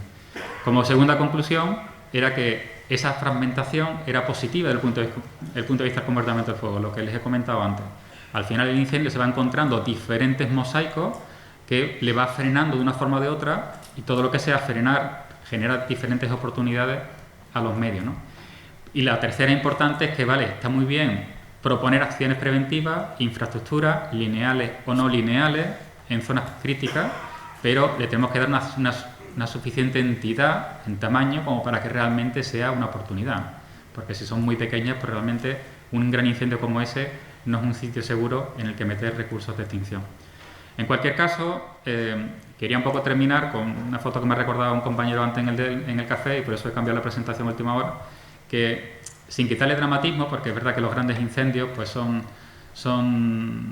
pueden llegar a ser catastróficos a efectos de vidas humanas. Perdimos un compañero el año pasado en Sierra Bermeja, y por supuesto puede tener consecuencias socioeconómicas y ambientales muy importantes, pero no necesariamente todo el fuego es malo, no necesariamente todo incendio es un desastre, y al final es una cuestión de adaptación. El fuego está aquí, no lo vamos a quitar, y lo que tenemos que prevenir esos grandes incendios, pero en cualquier caso tenemos que convivir con ellos.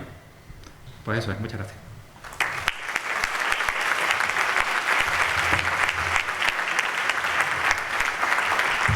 Muchas gracias a ti, Paco. Muy interesante tu visión de ir más allá de las actuaciones lineales, aunque tengan que seguir existiendo, evidentemente.